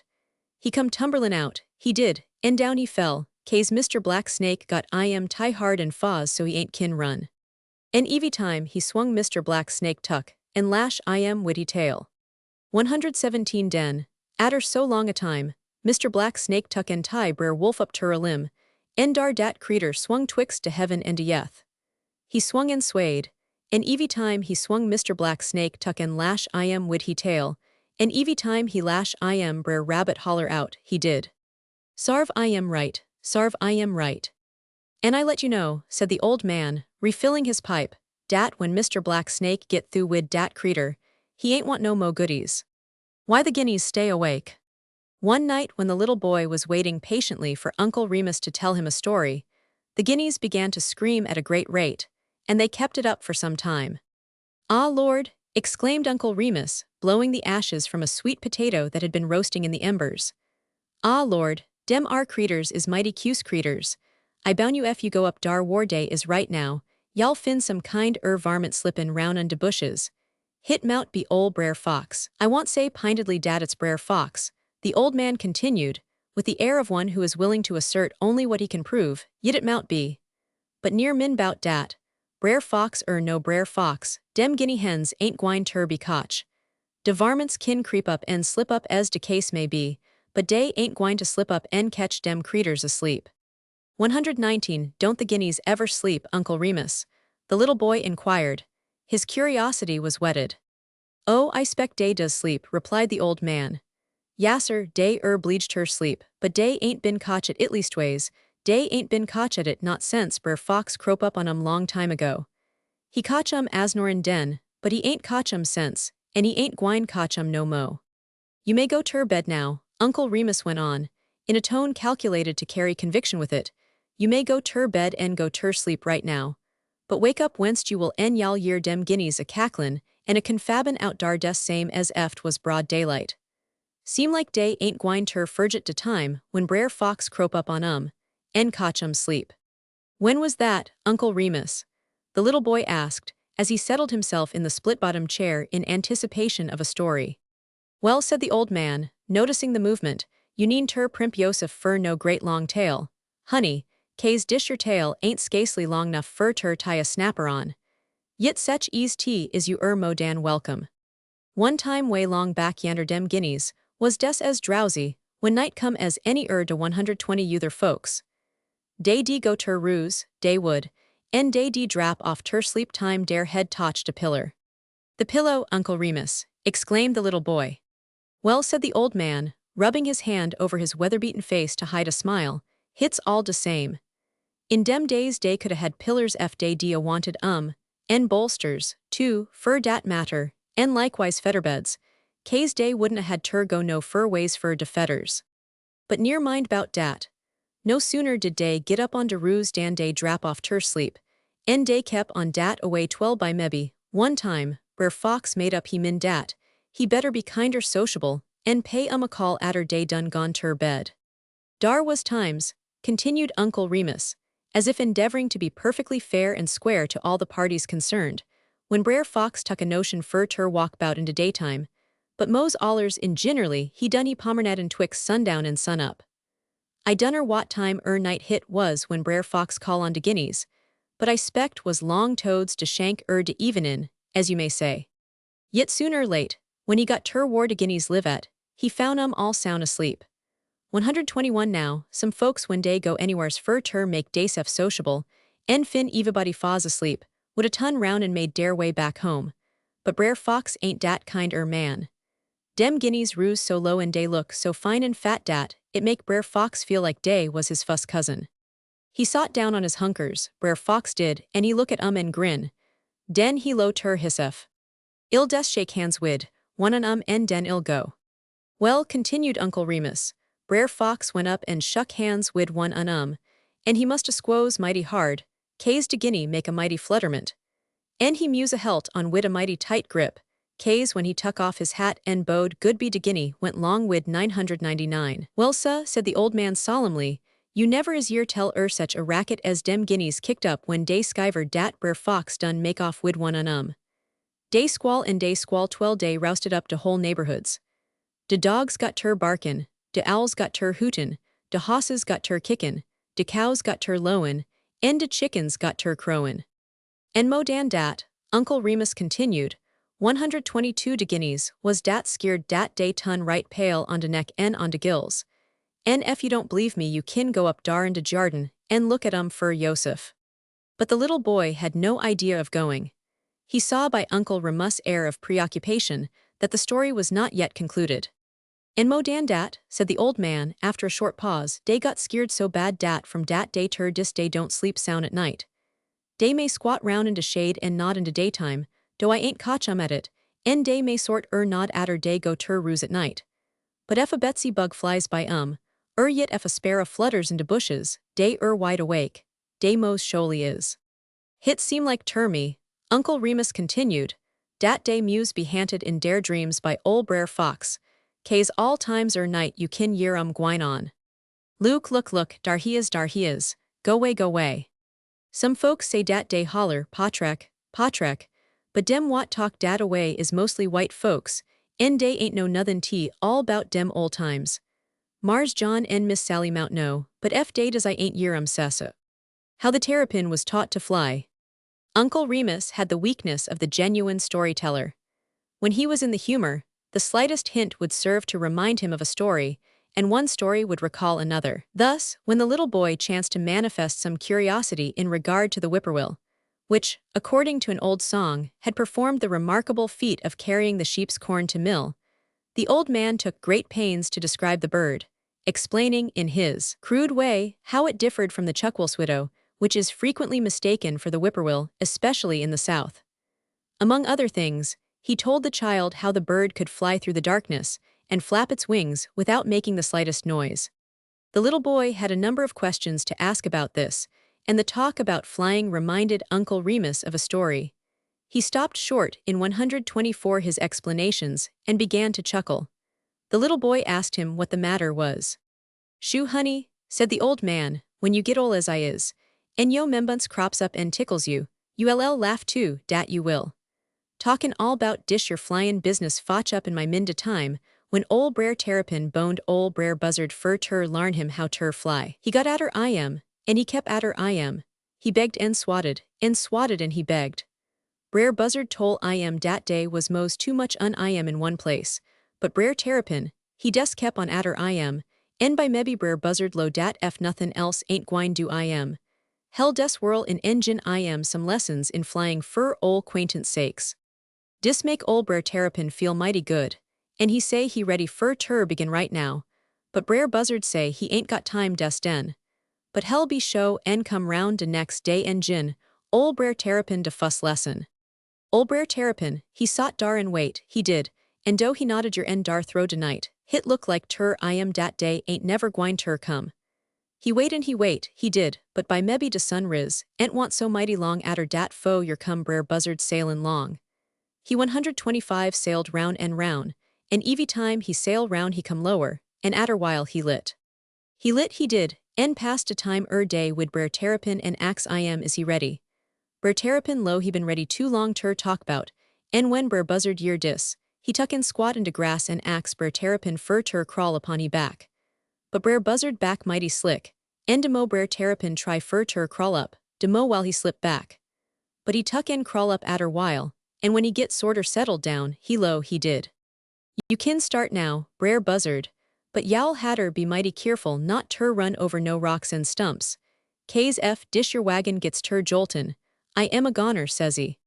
Brer Buzzard, he tuck in start off easy, and he move so slick and smooth and swift dat Brer Terrapin laugh and low dat, he ain't had no sech sweet ridin' sense he crossed a river in a flat.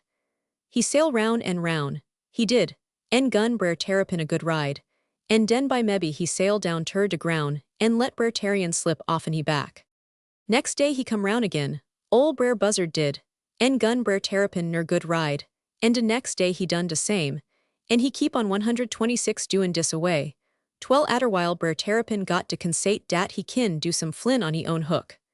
So he up and ax Brer Buzzard for call round one mo time, and gin I am a good start. Here Uncle Remus paused to chuckle a moment, and then went on. Gentermens, it tickles me evy time it come in my min dat it do. Well sir, ol' Brer Buzzard was dat full rascality dat he ain't got no better sense dan tur come, and de next day he sail up, he did, bright and yearly. He lit on de grass, and ol' Brer Terrapin, he crope up on he back, and den Brer Buzzard riz. He riz up into elements, now, and when he get up dar he sorter fetched a flirt and a swoop and slid out from under Brer Terrapin. Ol' Brer Terrapin, he flapped he foots and wagged he head and shuck he tail, but all dis ain't done no good. He start off right side up, but he ain't drap fur, fo he gun tur turn summersets up dar, and down he come on he back gerblamum. And if it hadn't but been fur de strength he shell, he got bust wide open. He lay dar, ol' Brer Terrapin did, and try tur catch he breath, and he groan and he pant like evy minute gwine tur be nex. Brer Terrapin, how you feel? 129 ol' Brer Buzzard, he sail round, he did, and look at Brer Terrapin, and by mebbe he lit fur tur make inquirements. Brer Terrapin, how you feel, says he. Brer Buzzard, I am teetotally ruined, says he. Well Brer Terrapin, I tol you not tur try tur fly, says he. Hush up, Brer Buzzard, says he, I flewed good as anybody but you forget tur larn me how tur light. Flyin' is easy as fallin', but I don't spec I kin larn how tur light, and dat's where de trouble come in, says he. Uncle Remus laughed as heartily at the result of Brother Terrapin's attempts to fly as if he had heard of them for the first time. But before the little boy could ask him any questions, he remarked, Well de goodness and de gracious, dat put me in min de time when ol' Brer Rabbit make a bet wid Brer Fox. How was that, Uncle Remus? The child inquired. If I ain't make no mistakes, responded Uncle Remus, with the air of one who was willing to sacrifice everything to accuracy. Ol' Brer Rabbit bet Brer Fox dat he kin go to highest up into elements, and not clam no holler tree nutter. Brer Fox, he tuck I am up, and day pinted de day fur de trial tur come off. 130 whiles day was mackin' all dare rangerments. Brer Fox your talk dat Brer Rabbit have done gone and higher, Brer Buzzard fur tur tote I am way bove de tops de trees. Soon's he year dis, Brer Fox went tur Brer Buzzard, he did, en tol I am dat he jin I am a pot gall f he de whirlin' en kyar Brer Rabbit clean out in de county.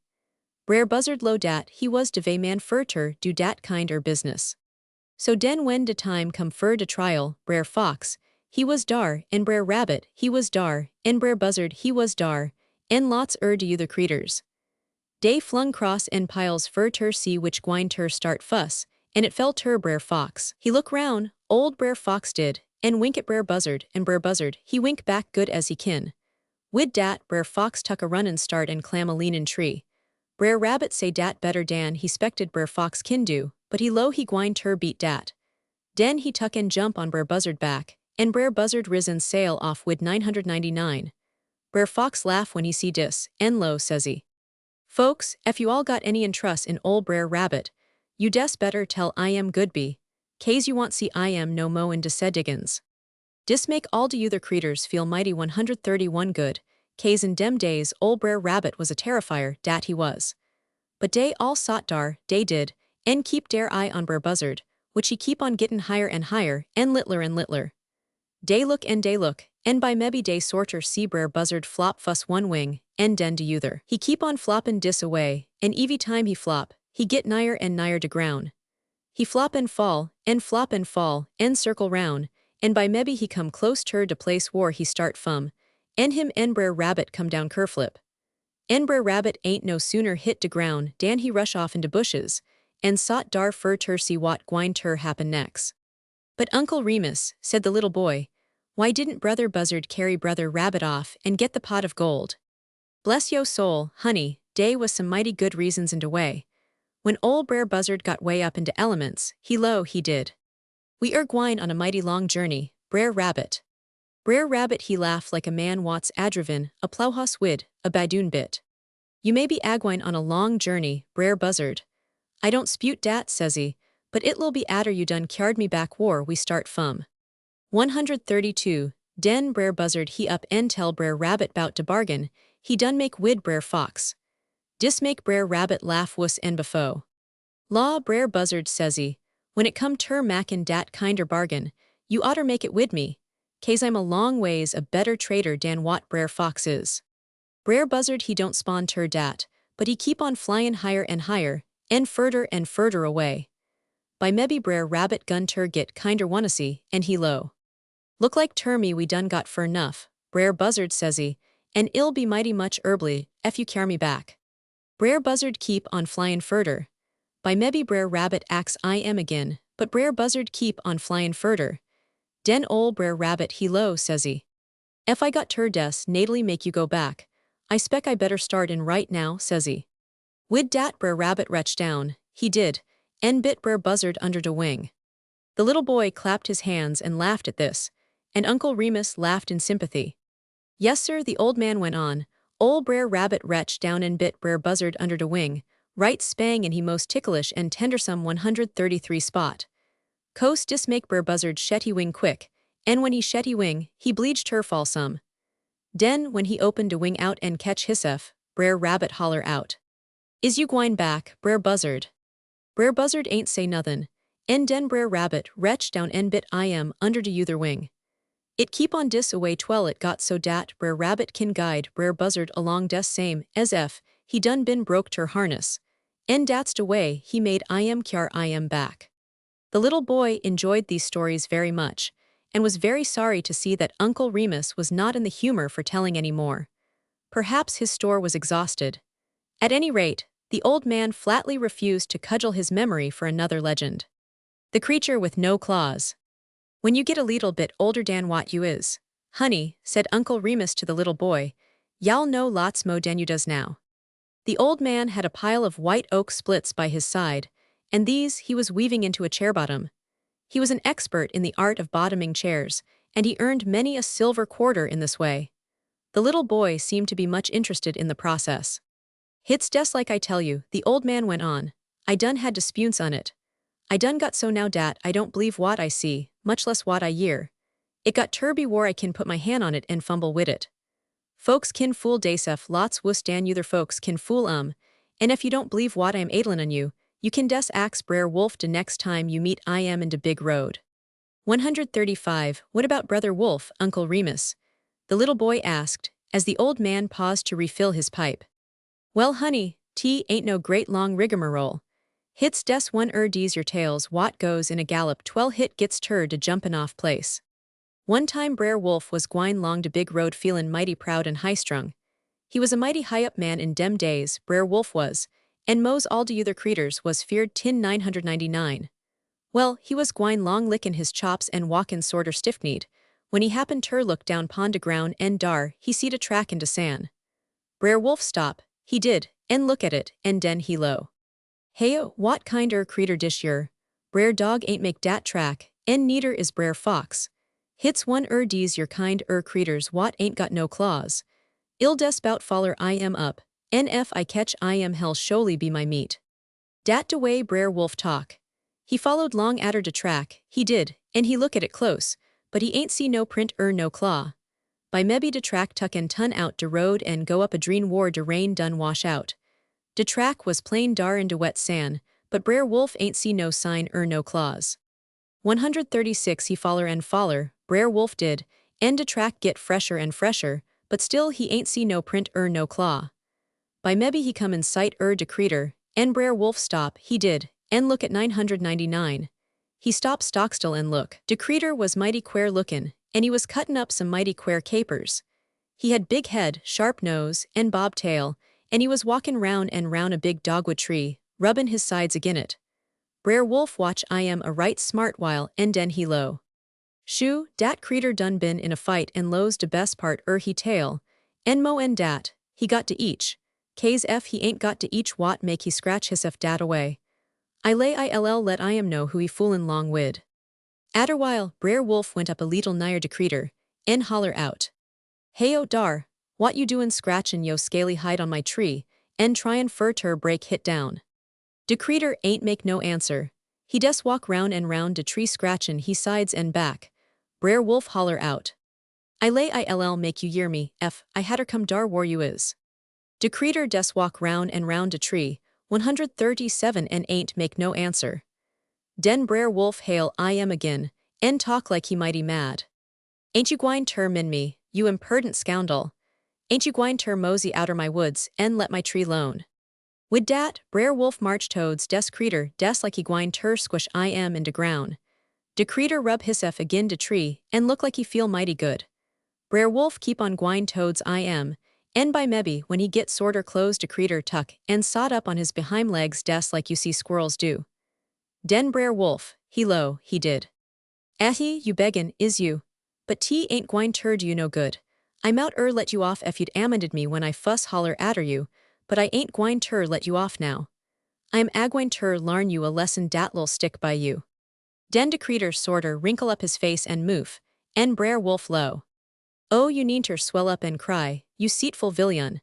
I'm agwine ter gie you a frailin dat I boun your want for jit.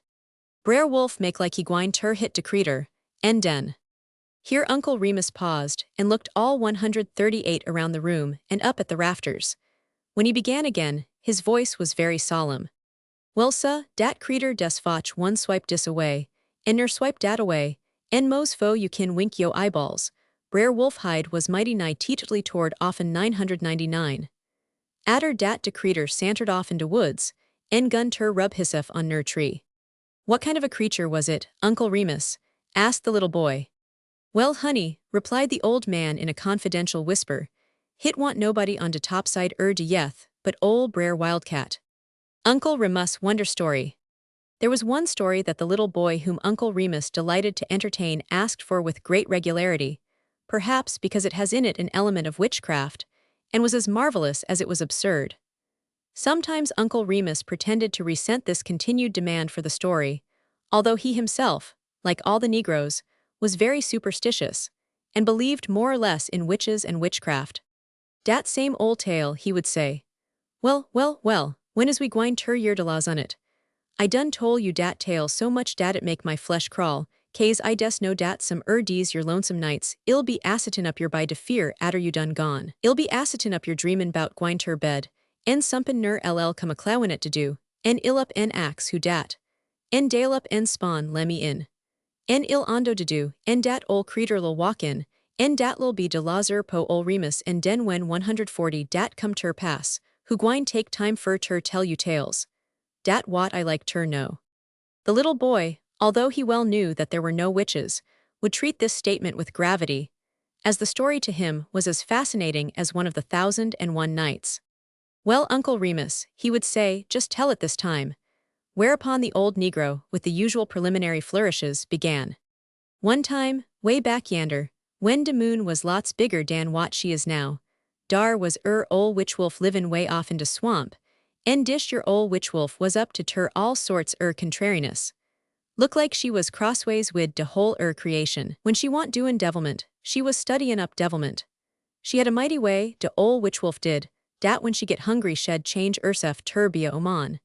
She could des shet eye en smack moof, en stiddier bane a big black wolf, wid long claws en green eyeballs, shed come ter be the likeliest lookin' gal dat you mos ever seed.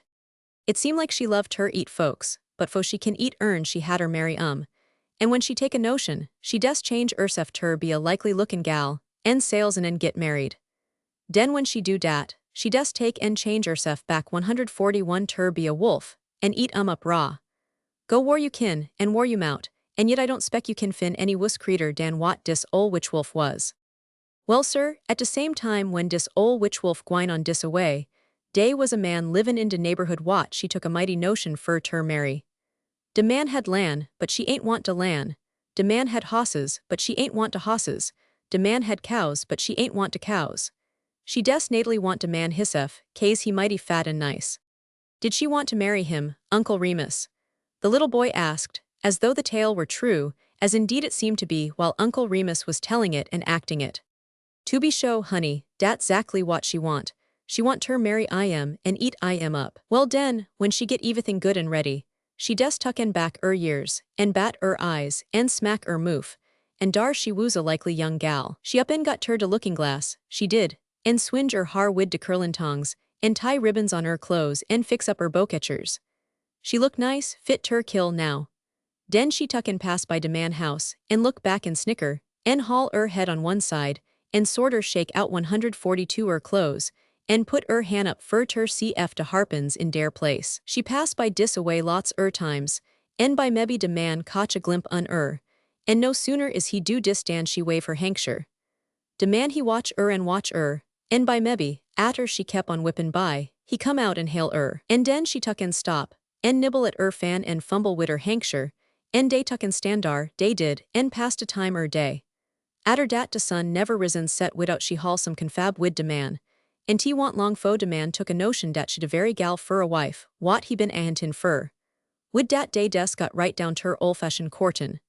Dey'd laugh, dey'd giggle, dey'd dispute, dey'd pout. You ain't never seen folks ackerton, is you, honey? The little boy never had, and he said so. Well den, Uncle Remus would continue, you ain't none de wuss off fur dat, kase day ain't nothin' in de round world dat'll turn yo stomach quicker. But dar day was, en de ol' witch wolf make show she was gwine ter git de man. Let lone dat, de man he make show he was gwine ter git de gal. Yit de man he belt back, en de witch wolf hadn't been afeard shed drap de fat de fear, shed des come right out en pop de question den en dar.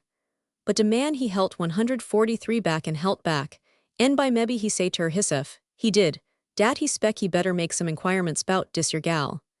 Yit who shll he go ter. He study, en atter while hit come cross he min dat he better go and ax old Jedge Rabbit bout bane es he been livin' round dar a mighty long time. Old Jedge Rabbit, Uncle Remus would explain, done got ol'n age and gray in de min. He done sober up and settle down, and I let you know dey want many folks in dem diggins, but what went ter old Jedge Rabbit when dey get in trouble? So de man he went ter Jedge Rabbit house and rappit to do. Jedge Rabbit, he lo, he did who dat. Man he up and spawn hits me. Den Jedge Rabbit jin ter talk like one dees your town lawyers. He lo, he did, mighty short name for a grown man. Gimme de full entitlements. Man he gun ter I am, en den old Jedge Rabbit opened de do en let I am in. Dey sought dar by de fear dey did, 12 by mebit want long fo de man gun ter tell I am bout dish your great gal wat he been courtin' long wid. By mebby Jedge Rabbit ax I am, says he, wat dish your great gal name. Man he lo, mizzle mazzle. 144 Jedge Rabbit look at de man sort like he talkin' pity on I am, en den he tuck he cane en make a mark into ashes. Den he ax de man how ol' is dish your great gal. Man tall 999. Jedge Rabbit make mark into ashes. Den he ax de man is she got cat eyes. Man sort study bout dis, but he say he spec she is. Jedge Rabbit make mark. Den he ax is years peaked at de top. Man lo he disremember but he spec day is. Jedge Rabbit make mark into ashes. Den he ax is she got yaller har. Man say she is. Jedge Rabbit make mark. Den he ax is toofs sharp. Man say day is. Jedge Rabbit make mark. Atter he done ax all dis, Jedge Rabbit got up he did, en went cross de room ter de looking glass. When he see hissef in dar, he tuck en shet one eye slow. Den he sot down en leant back into cheer, en lo, says he. I done had de itty in my head, dat ol' mizzle mazzle, done moof out in de country. En yit yer she is gallopin' round des as natchel, as a dead pig in de sunshine. Man look 'stonish but he ain't say nothin'. Jedge Rabbit keep on talkin'. You ain't never been trouble wid no trouble yit. But ef you want ter be trouble wid trouble dat's double and thribble trouble. You des go en 145 marry ol' mizzle mazzle, says he. You need ter believe me less en you want ter, says he. Des go long and marry says he. Man he look skeered. He up and low, he did, wat de name goodness I gwine do. Old Jedge Rabbit look solemncholy. You got any cows, says he. Man say he got plenty Well den, says Old Jedge Rabbit, says he, ax if she can keep house. Shell say yasser. Ax if she can cook. Shell say yasser. Ax if she can scour. Shell say yasser. Ax if she can wash clothes. Shell say yasser. Ax if she can milk de red cow. Den see what she say. Man he lo he did, dat he mighty much obliged her Old Jedge Rabbit, and wid dat he make he bow and tuck he leaf. He went home, he did, and when he get dar, show nuff dar was dish your nice lookin' gal a promenadin' up and down de road, and shackin' Hankshire. Man, he hail he did, and ax how she come on. She lo she purty well, and how do he do? Man say he feelin' sort Polly. Den she up and ax I am what de matter. Man say he spec he feel Polly case he so powerful lonesome. Den dish your nice lookin' gal, she ax I am what make he so 146 powerful lonesome. Man he say he spec he so powerful lonesome case he want ter marry. Time de man come out so flat-footed bout marryin', de gal, she gun ter work wid fan, en chaw at Hankshire. Den, atter while, she up en ax I am who he want ter marry. Man lo he ain't no ways tickler, case he des want somebody fur ter take keer de house when he gone, en fur ter set down by de fear, en keep I am company when he at home. Den he up en ax de gal kin she keep house. De gal she lo yasser. Den he ax if she kin cook. She lo yasser. Den he ax if she kin scour. She lo yasser. Den he ax if she kin wash clothes. She lo yasser. Den he ax if she kin milk de red cow. Wid dat she flung up hands, en fetched a squall dat make de man jump. Law, says she, does you spec I'm agwine ter let dat cow hook me? Man, he say de cow des as gentle as a dog. Does you spec I'm agwine ter let dat cow kick me cranksighted, says she. Man, he lo he did, dat de cow want kick, but dat ar gal she tuck and make mo 'scuses dan day is frogs into spring branch, but by mebbe she say she kin try. But she lo dat fuss fo she try dat shell show I am how she kin keep house. So 147 the next mornin' yer she come, and I let you know she sailed in dar, and sought dat house ter writes fo some women folks kin tun roun. Man, he say, he did, dat she do dat mighty nice. Next day de gal soughten and got dinner. Man say he did, dat day ain't nobody what kin beat dat dinner. Next day she soughten and scoured, and she make that flow shine same as a looking glass. Man he say day ain't nobody in dat neighborhoods kin beat dat scourin'. Next day she come fur ter milk de red cow, and de man, he lo ter hissef, he did, dat he gwine ter see what make she don't like ter milk dat cow. De gal come, she did, and get de milk begin and scald it out, and den she start fur de cow lot. Man he crope long atter de gal fur ter watch Gal went on, and when she come ter de lot dar was de red cow standin' in defense cornder wallopin cud. Gal she sorter shuck de gate, she did and holler sook cow, sook cow. Cow she peertin' up at dat, case she know when folks call dat away, she gwine ter come in fur a bucket slops. She peertin' up, de red cow did, en start toads de gate, but gentermens. Time she smell dat gal, she gun a blate like she smell blood, en pawed de ground and shuck head des like she fixin' fur ter 148 make fight. Man, he lo ter hissef dat dish your kinder business mighty cuse, and he keep on watchin'. Gal she opened de gate, but stiddier de cow mackin' fight, she gun ter buck. Gal she say so cow so. But de cow she hissed her tail into elements, en run round dat lot like de dogs was at her Gal she foller on, en hit sorter look like she gwine ter git de cow hemmed up in a cornder, but de cow ain't got no notion dis, and by mebbe she whirl and make a splunge at de gal, and ef de gal hadn't lip defense quick ease she did de cow would got As she lip defense, de man seed foots, and lo and beholds, dey was wolf foots. Man, he holler out. You oughter wore shoes when you come amelkin de red cow. En wid dat, de ol' witch wolf gun a twist, en fetched a yell, en made disappearance into elements. Here Uncle Remus paused a while, then he shook his head and exclaimed, "Tea ain't no use. Dey may fool folks, but cows knows will creeters by dare smell. The rattlesnake and the polecat. Ilay tea want be long," said Uncle Remus, as the little boy drew his chair closer to the broad fireplace. Fo il hatter put on a backlog and pile up de chunks. Dem wat gets up bout de crack day like I does, is mighty ap fur ter fin de ar sorter fresh dese mornin's. Fuss news you know old Jack Frost be a blowin' his horn out dar in de woods, and he blow it so hard dat he jar down de hickory nuts, de scalabarks, de chinkapins, and de bulluses, En den ol brer possum will begin fur ter take his promenades.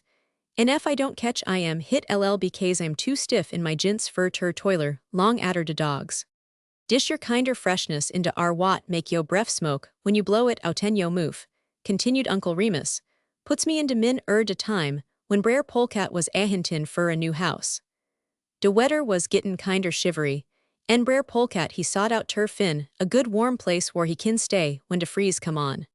150 he mosey long, Brer Polecat did, twell he come ter Brer Rattlesnake house, which it was in a holler tree. Brer Polecat knock it to do. Brer Rattlesnake low, who dat? Brer Polecat spawn hits me, open de do. Brer Rattlesnake say, what you want? Brer Polecat say, hit mighty cool out yer.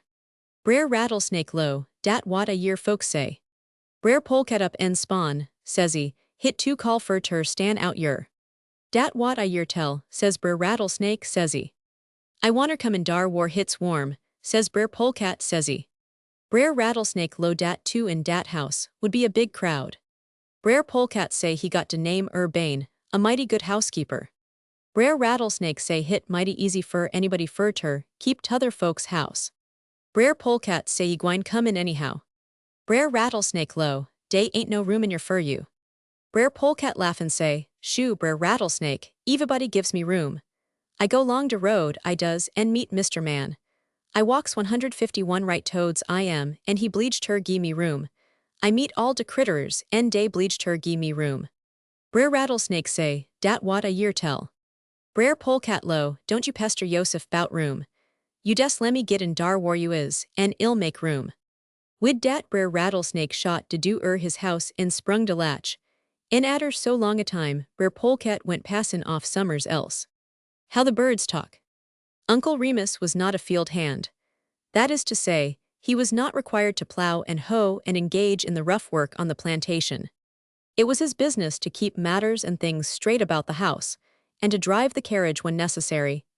He was the confidential family servant, his attitude and his actions showing that he considered himself a partner in the various interests of the plantation. He did no great amount of work, but he was never wholly idle.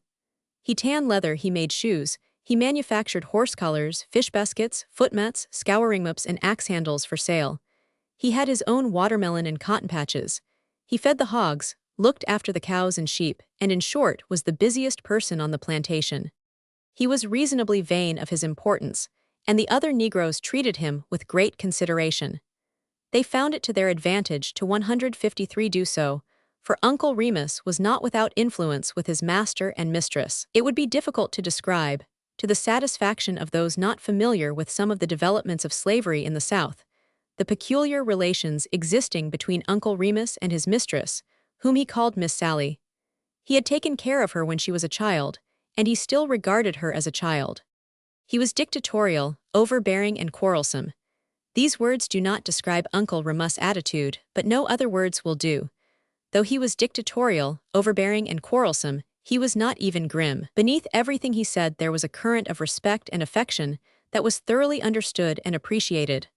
All his quarrels with his mistress were about trifles, and his dictatorial bearing was inconsequential.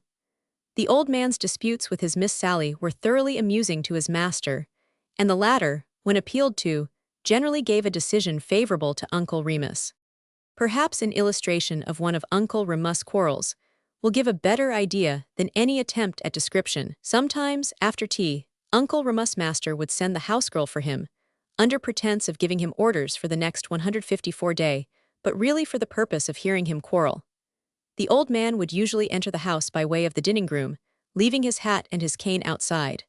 He would then go to the sitting room and announce his arrival, whereupon his master would tell him what particular work he wanted done, and then Uncle Remus would say, very humbly, "Miss Sally, you ain't got no cold victuals, nor no piece pie, nor nothin' layin' round yer, is you? Dat ar Tildy gal say you all have a mighty nice dinner terday." "No, there's nothing left. I gave the last to Rachel." "Well, I dunner what business dat ar nigger got comin' up your eatin' Mars John out house and home. I year tell she larnin' how to cook, and goodness knows, ef eatin' gwine ter make anybody cook good, she de best cook on dis hill. Well, she earns what she eats, and that's more than I can say for some of the others." I lay if ol' miss was live, she de send dat ar nigger tur de cotton patch. She would, moan, shed sen dar a whirlin'. Nigger wat wrap up har wid a string ain't never seed de day when dey kin go on de inside ol' miss kitchen, let lone mamak up de vittles. Now I boun you dat. 155 Well, there's nothing here for you, and if there was you wouldn't get it. No dat so. I done know dat long time ago. All day long and half de night, hit us Remus, come yer, en Remus go dar, seppin when it us eatin' time, en when dat time come, dey ain't nobody dast tur name de namer Remus. Dat Rachel nigger knew tur de business, yet she mighty quick fur tur larn how tur tote off de vittles, en how tur make all de chillin' on de place do her earns. John, to her husband, I put some cold potatoes for the children on the sideboard in the dining room. Please see if they are still there. Nummin' bout gittin' up Mars John. All de taters is dar. Old Remus ain't never grudge wat dem po little chillin' gits. Let lone dat, day comes down tur my house, en day looks so puny and lonesome dat I vides my own vittles wid Goodness knows I don't grudge de po creeters de little day gits. Good night, Mars John. Good night, Miss Sally. Take the potatoes, Remus, said Mars John. I am mighty much obliged tur you, said Uncle Remus, putting the potatoes in his pocket, and thanky too. But I ain't gwine tur have folks sayin' dat ol' Remus tuck en sneaked up your en tuck de vittles out dees your chillin's moof. Dat I ain't. The tone in which Uncle Remus would carry on his quarrels was inimitable, and he generally succeeded in having his way. He would sometimes quarrel with the little boy to whom he told the stories, but either by dint of coaxing, or by means of complete silence, the youngster usually managed to restore the old man's equanimity. Uncle Remus, said the boy, it's mighty funny that the birds and the animals don't talk like they used to. Who say dey don't? The old man cried with some show of indignation. Who say dey don't? Now dat us des wat id like tur know. Uncle Remus' manner implied that he was only waiting for the name of the malicious person to go out and brain him on the spot. Well, replied the child, I often listened at them, but I never hear them say a word. Ahi, exclaimed Uncle Remus in a tone of exultation, dat's diffunt. Now dat's diffunt. De creeters talk des bout like dey alus did, but folks ain't smart as dey used tur was. You kin year de creeters talkin', but you dunner wat dey say. Yit I boun you ef I was tur pick you up, en set you down in de middle de 2-mile swamp, you'd year talkin' all night long. The little boy shivered at the suggestion. 157 Uncle Remus, who talks out there in the swamp. All de creeters, honey, all de creeters. Most specially ol' man owl, and all he famberly connection. Have you ever heard them, Uncle Remus? Many's and many's de time, honey. When I gets lonesome wid folks, I des up en takes down my walkin' cane, I does, and I goes off dar war I kin year and I sets dar en feels des ease familius es when I am assetin your jowin long you. What do they say, Uncle Remus? It seems like tur me, said the old man, frowning, as if attempting to recall familiar names, dat one named Billy Big Eye, en tur one named Tommy Longwing.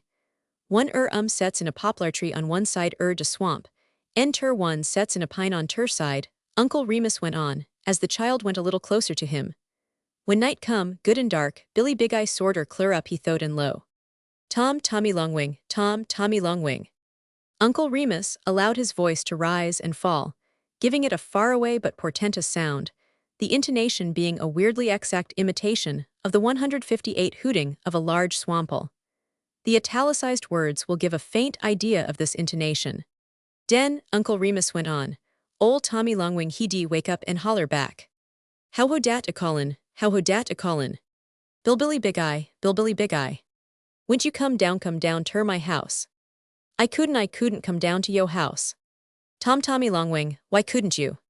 Had company, Billy Big Eye, had company. How ho was de company? Heel tap and his wife, deal tap and his wife, and I don't know wol. As tur heel tap and deal tap, Uncle Remus continued, noticing a puzzled expression on the child's face. I dunno as I ever been know anybody exactly wid dat name. Some say dat's de name de Peckerwoods and de Yallerhammers, but I spec when we get it to straight on it, dey all into owl famberly. Who heard them talking that way, Uncle Remus? Asked the little boy. Billy Big Eye and Tommy Longwing. 161 Goodness and gracious, honey, exclaimed Uncle Remus. You don't spect ol' nigger like I is fur tur note all dees your folks name in he head, does you? Sposen de folks what year done gone and move off, what good it gwine do you fur ter get dare name?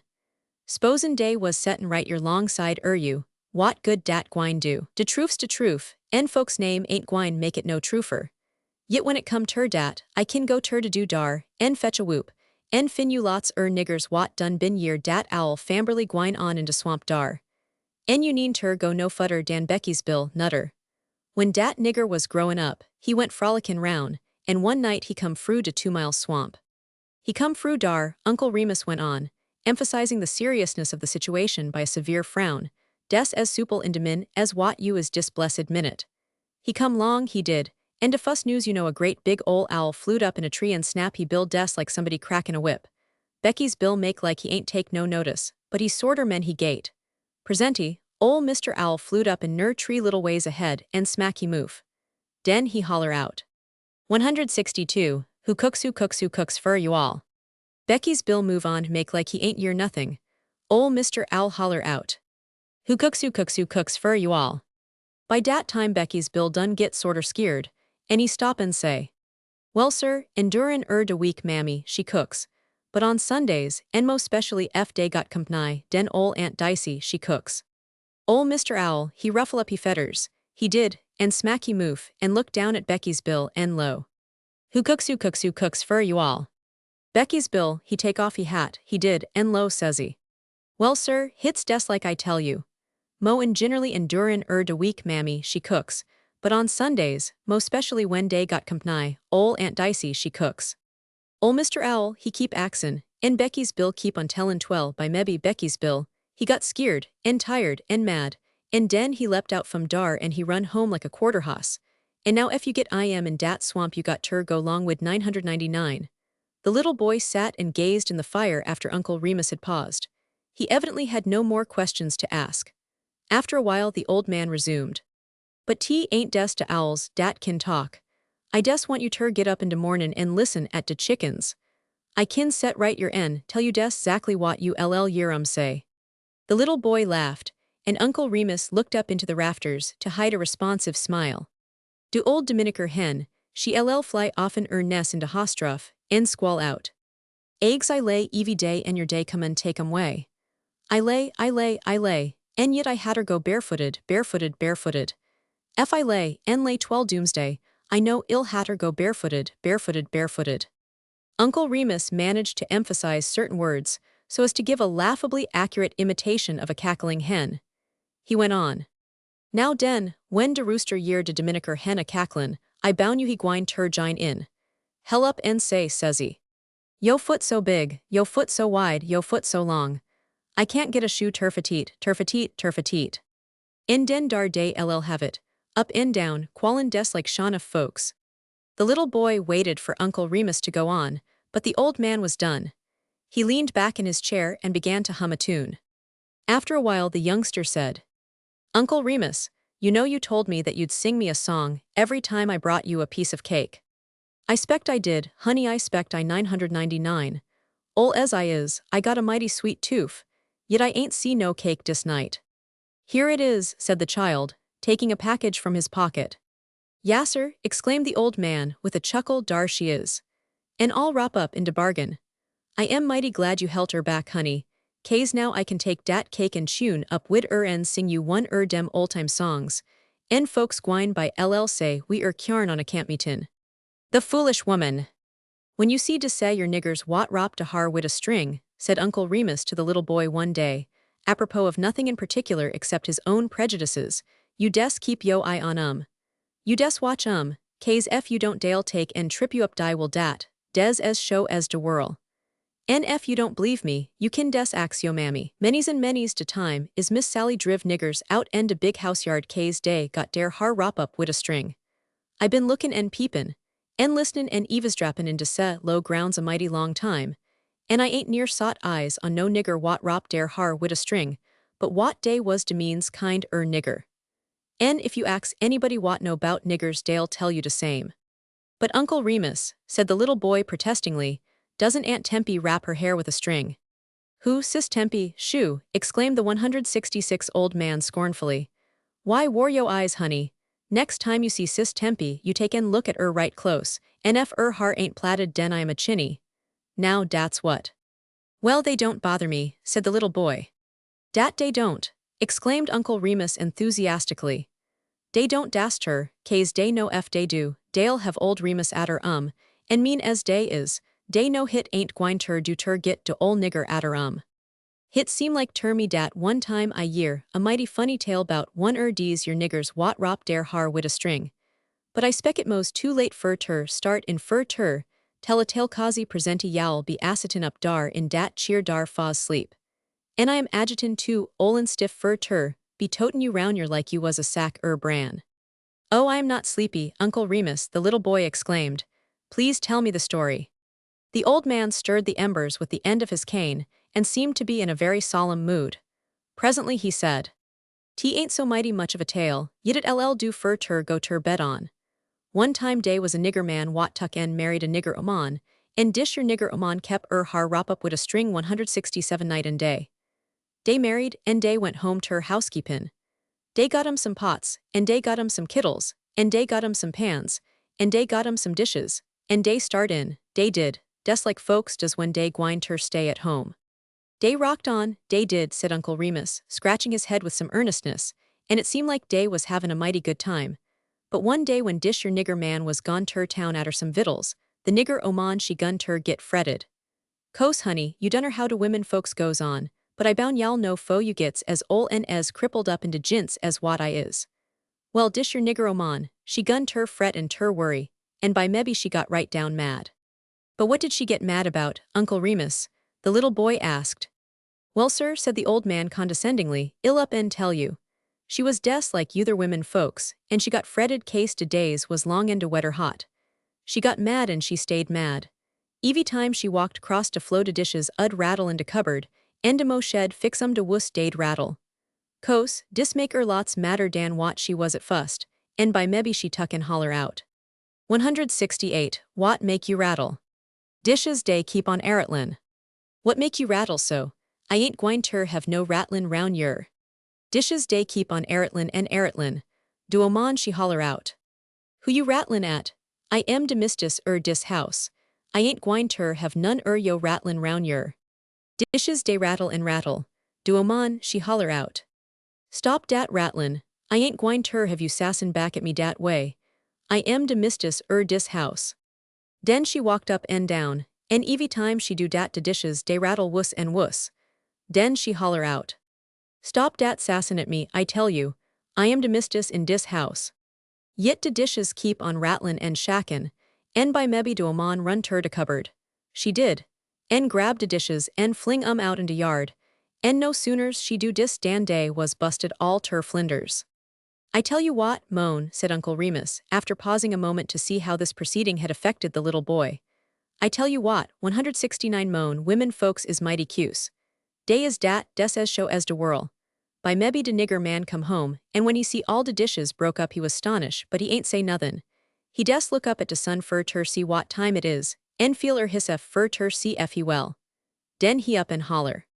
Olo man, you're some fish wat I bring you, I spec you better clean fur dinner. Do oman she low. Lay down dar. De man, he tuck in lay down en drawed a bucket water out de well. Den by mebbe, do oman, she come out and start ter clean de fish. She pick up, she did, and start ter scrape de scales off, but she sees dere eyes wide open, and she low. Shet dem eyes, don't you be a lookin' at me. Fish dey keep on a lookin', oman she holler out. Shet up dem eyes I tell you, I am de mistis dish your house. Fish dey keep dere eyes wide open, oman she squall out. Shet dem eyes you impident villains, I am de mistis in dish your house. 170 fish, dey helt dere eyes wide open, and den do oman tuck and flung in de well. And then what? Asked the little boy as Uncle Remus paused. Ah, Lord honey, you too hard for me now. Do oman tuck and stroy de dishes, and den she flung de fishes in de well, and dey des natally ruint de well. I dunner what de man say, but ef he was like de balance on he des sot down and lit his pipe, and tuck a smoke and den lit out fur bed. Dat's de way men folks does, and if you don't believe me yo kin ax yo pa, but fur de Lord's sake don't ax I am war Miss Sally kin year you, case den shell light on me, and mo and dat she want save me no mo call vittles. The Adventures of Simon and Susanna. It may be of interest to those who approach folklore stories from the scientific side to know that this story was told to one of my little boys 3 years ago by a Negro named John Holder.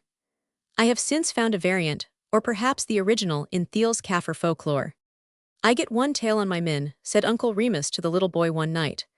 I got one tale on my min dat I ain't near tell you, I dunner how come. I spec it des K's I get mixed up in my iddies. Dese is busy times, moan, and de mo you does de mo you hatter do, and when dat de case, it ain't ter be spected dat one ol' broke-down nigger kin member bout everything. What is the story, Uncle Remus? The little boy asked. Well, honey, said the old man, wiping his spectacles, hit sorter run dis away.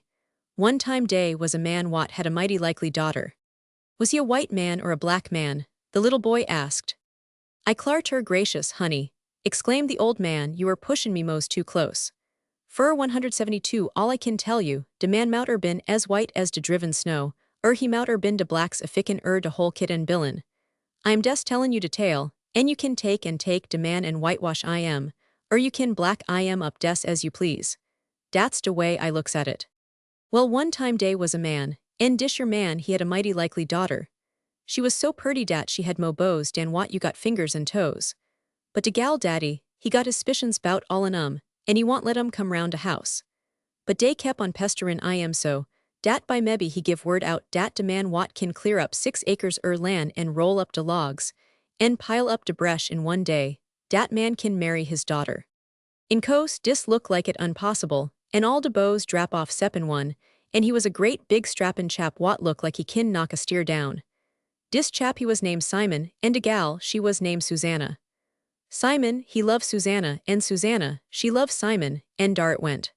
Well, sir, Simon, he went ter de gal daddy, he did, and he say dat ef anybody kin clear up dat lan, he de one kin do it. Leastways he say he gwine try mighty hard. De ol' man, he grin en 173 rub his hands ter jeer, he did, en tole Simon ter start in de mornin'. Susanna, she makes out she was fixin' sompin in de cupboard, but she tuck en kiss han at Simon, en nod head. Dis all Simon want, and he went out dar des as happy as a jaybird atter he done robbed a sparrons. Now den, Uncle Remus continued, settling himself more comfortably in his chair, dish your man was a witch. Why, I thought a witch was a woman, said the little boy. The old man frowned, and looked into the fire. Well, sir, he remarked with some emphasis, ef you gwine ter tun de man in ter oman, den day won't be no tale, k's days bleeged ter be a man right dar war I put dis un. Hit us des like I tole you bout de color de man. Black I am whitewash I am des as you please, and ef you want ter put a frock on I am ter boot, hit ain't none my business. But I am gwine terlo he was a man ef it's de laws AC. The little boy remained silent, and Uncle Remus went on. Now den, dish your man was a witch. He could conjure folks, most specially dem folks what ain't got no rabbit foot. He been at his conjurements 174 so long, dat Susanna done learn mos all his tricks. So de next mornin' when Simon come by de house fur ter borry de axe, Susanna she run en got it fur 999. She got it, she did, and den she sprinkles some black sand on it, and say, axe, cut, axe. Den she rub har cross it, and give it ter Simon. He tuck de axe, he did, and den Susanna say, go down by de branch, get 7 white pebbles, put in dis little cloth bag, and whenever you want the axe ter cut, shake up. Simon, he went off in de woods, and started in ter clearin' up de 6 acres. Well, sir, dem pebbles and dat axe, dey done de work de did dat. Simon could have been done by de time de dinner horn blowed, but he hung back k's he ain't want de man fur ter know dat he doin' it by conjurements. When he shuck de pebbles de axe cut, and de trees fall, and de limbs drap off, and de logs roll up ter jeer, and de bresh pile itself up. Hit went on dis away 12 by de time it was 2 hours be sun, de whole 6 acres was done cleaned up. Bout dat time de man come round, he did, fur ter see how to work gittin' on en moan, he was 'stonish. He ain't know what ter do say. He ain't want ter give up his daughter, and yet he ain't know how ter get out in it. He walk round and round, and study, how he gwine rue de bargain. At last he walk up ter Simon, he did, and he say. Simon shakes the pebbles. 177, look like you sort forehanded wid your work. Simon, he low, yasser, when I starts in on a job I am mighty restless twell I gets it done. Some dis timber is rough and tough, but I been had wuss jobs dan dis in my time. De man say ter hisself, what kinder folks is dis chap? Den he say out loud, well, since you so spry, days 2 acres cross de branch dar. If y'all clear dem up fo supper you kin come up ter de house and get de gal. Simon sorter scratch his head, case he dunner wetter de pebbles gwine ter haul out. Yit he put on a ball front, and he tell de man dat hell go cross dar, and clean up de 2 acres, soon as he raise a little. De man he went off home, and soon as he get out sight, Simon went cross de branch and shook de pebbles at de 2 acres woods, and he want no time scacely fo de trees was all cut down and pile up. De man he went home, he did, and call up Susanna and say, 178 daughter, dat man look like he gwine get you show. Susanna, she hang head, and look like she fretted, and den she say she don't keer nothin' fur Simon nohow. Why I thought she wanted to marry him, said the little boy. Well honey, when you get growed up, and get whiskers on yo chin, and den adder de whiskers get gray like mine, y'all fin out sompin ner bout de women folks. Dey ain't near say zactly what dey mean, none most specially when dey gwine on bout gettin' married. Now, dar was dat gal Susanna what I am adelin' you bout. She mighty nice stracted bout Simon, and yet she make daddy believe dat she spies 999. I ain't blammin' Susanna, Uncle Remus went on with a judicial air, case she know dat daddy was a witch and a mighty mean one in de bargain. Well, adder Susanna done make daddy believe dat she ain't keerin' nothin' all bout Simon. He gun ter set his traps and fix his tricks. He up and tell Susanna dat adder and Simon get married dey muse go upstairs in de front room, and den he tell dat she muse make Simon go ter bed fuss. Den de man went upstairs, and tuck in 179, tuck all de slats outen de bedstead seppin one at de head, and one at de foot. Adder dat he tuck in put some footflinces round de bottom de beds like dem what you been see on yo grandma bed. Den he tuck in sawed out de floor de bed, and dar was de trap already. Well sir, Simon come up ter de house, and de man make like he mighty glad fur ter see I am, but Susanna she look like she mighty shy. No matter bout dat. Adder supper Simon and Susanna got married. Hit ain't in detail wetter day sont fur a preacher wetter day was a squire browsin' round in de neighborhoods, but day had cake wid reasons in it, and some dish sillybug what got mo foam in it dan day is dram, and day had a mighty happy time. When bedtime come, Simon and Susanna went upstairs, and when day got into room, Susanna cotch I am by de hand and helt up her finger. Den she whisper and tell I am dat f day don't run away from dar day bof gwine ter be kilt. Simon ax how come, and she say dat daddy want ter kill I am case he such a nice man. Dis make Simon grin, yit he was sorter restless bout gettin' way from dar. But Susanna, she say wait, she say. Pick up yo hat and button up yo coat. Now, 180 den, take dat stick wood dar and haul it bove yo head. Whiles he standin' dar, Susanna got a hen egg out in a basket, den she got a meal bag and a skillet. She low. Now den, drap de wood on de bed. Simon done des like she say, en time de wood struck de bed de tick en de mattress, went autumblin' through de floor. Den Susanna tuck Simon by de hand en dey run out de back, way as hard as dey kin go. De man he was down dar waitin' fur de bed ter drap. He had a big long knife in he hand, and time de bed drapped he lit on it, he did, and stobbed it scanless. He des naturally ripped de tick up, and when he look bless gracious dey ain't no Simon dar. I lay dat man was mad den. He snorted round dar 12 blue smoke come out in his nose, and his eye look red like varmint eye in de dark. Den he run upstairs and dey ain't no Simon dar, and nutter was dey any Susanna. Gentlemans, den he get madder. He rush out, he did, and look round, and way off yonder he see Simon and Susanna des Aranin, and aholden one nutter's hand. Why Uncle Remus, said the little boy, I thought you said it was night. Dat what I said honey, and I stand by it. 181 yit, how many times dis blessed night is I got ter tell you dat de man was a witch. En bane a witch, cos he kin see in de dark. Well disher witchman, he look off and he see Simon and Susanna runnin' as hard as dey kin. He put out at her he did, wid his knife in his hand, and he kep on a gainin' on By mebbe, he got so close dat Susanna say ter Simon. Fling down yo coat. Time de coat tech de ground, a big thick woods sprung up where it fell. But de man, he cut his way through it wid de knife, en kep on a pursuin' at her By maybe he got so close dat Susanna drapped de egg on de ground, and time it fell a big fog riz up from de ground, and a little mo and de man would a got lows. But atter so long a time fog got blowed away by de wind, and de man kep on a pursuin atter By maybe he got so close dat Susanna drapped de mealsack, and a great big pond water kivered de ground where it fell. De man was in sech a big hurry dat he tried ter drink it dry, but he ain't kin do dis, so he sot on de bank and blowed on de water wid he hot breath, and atter so long a time de water made hits disappearance, and den he kep on atter Simon and Susanna was des erinin, but run 182 as day would, de man kep aginin on and he got so close dat Susanna drapped de skillet. Den a big bank darkness fell down, and de man ain't know which away ter go. But atter so long a time de darkness lift up, and de man kep on a pursuin atter Moan, he made up fur lows time, and he got so close dat Susanna say ter Simon. Drap a pebble. Time Simon do dis a high hill riz up, but de man clum it and kep on atter Den Susanna say ter Simon. Drap nutter pebble.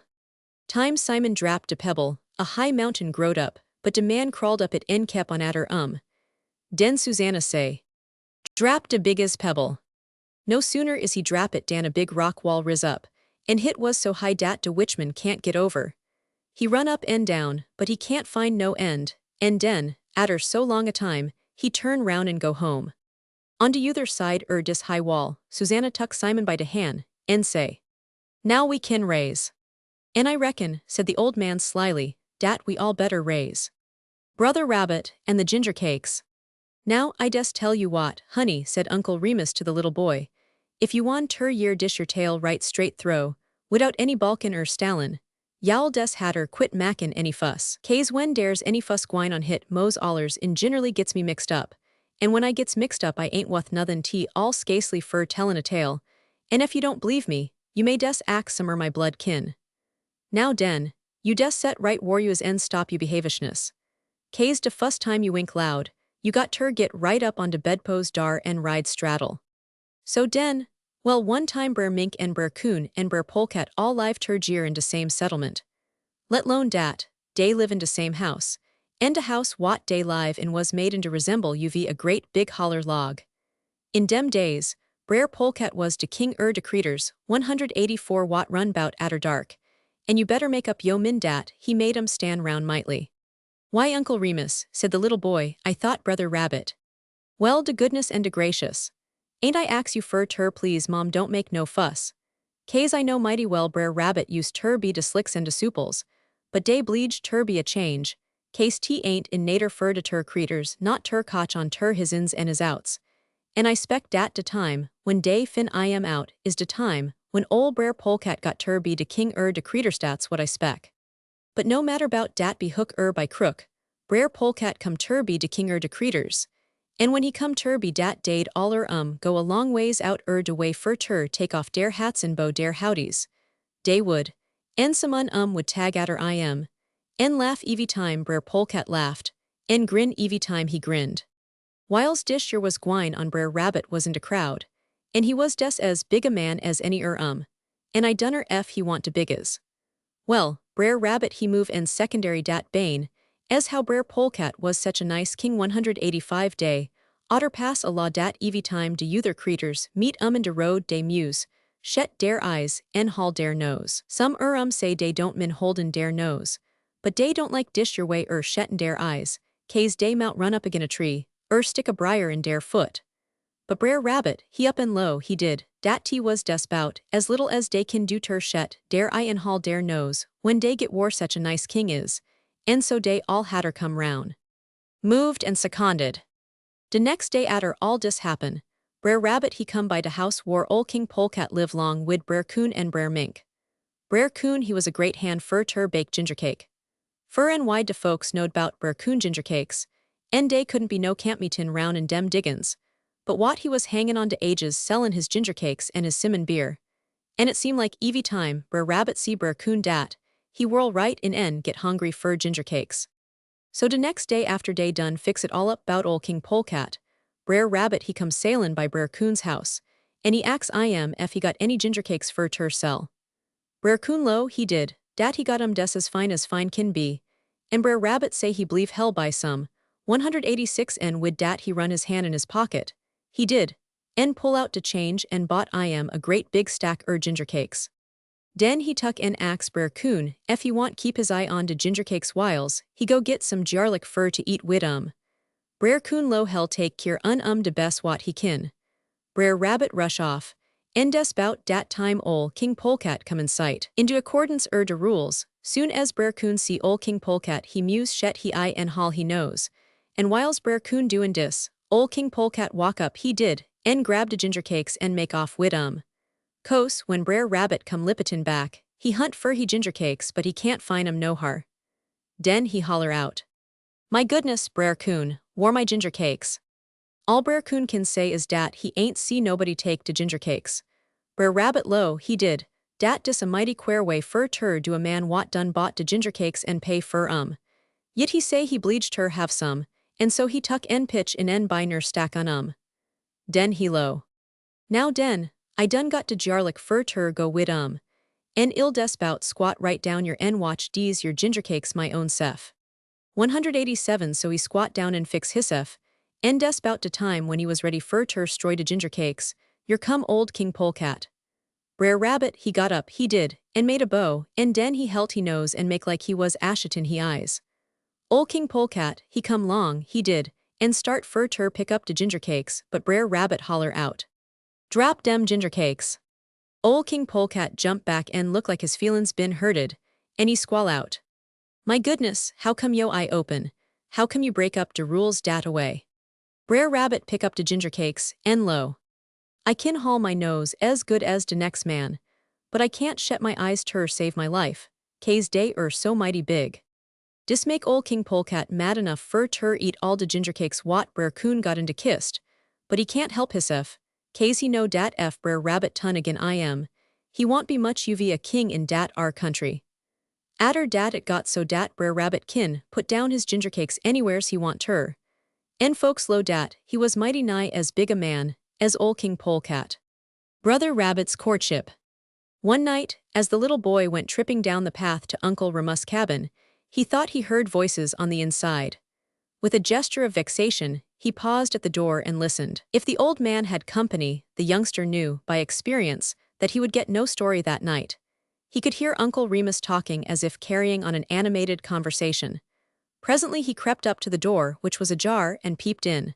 There was nobody in sight but the old darky, and the little boy went in. Uncle Remus made a great pretense of being astonished. Were you just talking to yourself, Uncle Remus? Asked the little boy. Yasser, said the old man with a serious air, dat des wat I was a-doin'. I done clean furgit mysef. I year tell dat dem wat take and talk long wid daysef dat day o de ol' boy a day's work. F dat de state de case den he done 189 got my name down on de books. En hits all on account dese your uppity biggity niggers wat come long your little while ago. En ax me tur go way, off yan tur de spivey place war Nancy's Jim gwine tur get married. I was settin' your runnin' on in my min, Uncle Remus continued, bout de time when Brer Rabbit went aquartin'.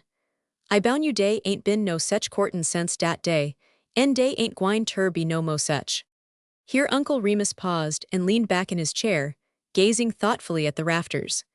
He paused so long that the little boy finally asked him if he couldn't tell about Brother Rabbit's wonderful courtship. Well, honey, said the old man, you have ter gie me time fur to shet my eyeballs and sorter feel round mongst my reckermembunce atter de warfos and de what's-his-names. Case I am like a broke-down plow mule.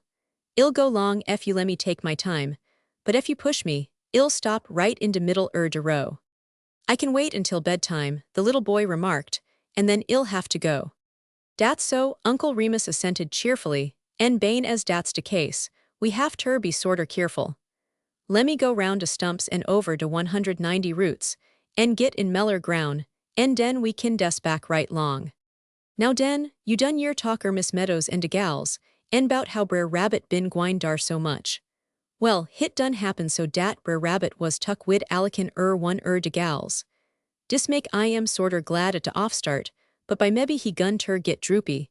He laid round and sought bout, he did, en look like he studyin' bout sompin way off yander. Hit went on dis away 12 by mebbe Miss Meadows. She up en ax Brer Rabbit wat de namer sense is de matter long wid I am, en Brer Rabbit. He feel so bad dat he up and spawn, he did, dat he dead in love wid one de gals. Den Miss Meadows, she ax I am what de reason he ain't tell de gal dat he want ter be by degum. Brer Rabbit say he shame. Miss Meadows, she toss her head, she did and low. Yas, you look like you shame, now don't you? You mout been shame fo hens had dare toofies pulled out, but you ain't been shame since. I done see you cut up too many capers. I know dey ain't no gal on de top side de yeth what kin phase you, says Miss Meadows, says she. Den Brer Rabbit low dat he skeered de gal 191 want have I am, but Miss Meadows fused her hall any mo confab wid I am. She des broke out singin' and washin' de dishes, en what wid de tune en de clatter de dishes, Brer Rabbit can't year his own years. By mebbe, he tuck and sneak out, he did, en went and sot in de shade by de spring. He ain't set dar long fo yer come de gal what he been studyin' bout. She had a pail in han, and she was comin' at her water. She come long down de path swingin' de pail in her hand and singin'. What did she sing, Uncle Remus? The little boy asked, becoming more and more interested.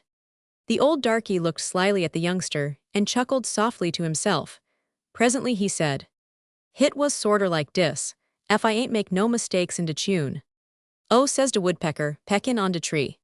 Once I courted Miss Kitty Kildy, but she proved fickle and from me fled. And since dat time my head been red. Brer Rabbit been feelin' mighty droopy and low-spirited all de mornin', but time he year de gal singin', he hissed up his years and look sassy, and 192, when she stopped singin' he broke out and gun ter sing hissef. He sung dish your kinder tune. Katy, Katy, want you marry? Katy, Katy, choose me den. Mammy say ef you will marry, she will kill de turkey hen. Den well have a new convention. Den well know de rights men. Why I've heard Grandma sing that song, exclaimed the little boy. To be show you is to be show you is, honey, said Uncle Remus, assuming an argumentative air that was irresistibly comic. Ef Brer Rabbit kin sing dat tune, what gwine hender white folks from singin' it? Bless yo soul, white folks smart, moan, and I lay dere ain't no tune what Brer Rabbit kin sing dat day can't reel off. Well sa de gal year Brer Rabbit singin', and she sorter toss head and giggle. Brer Rabbit he look at sideways and sorter grin. Den Brer Rabbit low. Mornin', ma'am, how you come on dis fine mornin'? De gal say, I'm des tolerable, how you do Yosef? 193 Brer Rabbit low, he did. I thank you, ma'am, I am right Polly. I ain't been feelin' ter say really pert in mighty nigh a mont. De gal laugh and say, dat what I year tell. I spec you in love, Brer Rabbit. You ought ter go off summers and get you a wife. Dis make Brer Rabbit feel sorter shame, and he hung his head and make marks in de sand wid his foots. By mebbe he say, how come, ma'am, dat you don't get married? De gal laugh wuss and wuss, and atter she kin catch breff she low. Lordy, Brer Rabbit. I got too much sensimicer ter be gettin' married widout no sign no dream. Den Brer Rabbit say, what kinder sign does you want, ma'am? De gal low, des any kinder sign, don't make no diff'ence what. I done try all de spells and I ain't see no sign yit. Brer Rabbit say, what kinder spells is you done tried, ma'am? De gal low, dey ain't no tellin', Brer Rabbit, dat dey ain't. I done try all dat I year talk bout. I tuck and fling a ball yarn outen de window at midnight, and dey ain't nobody come and wind it.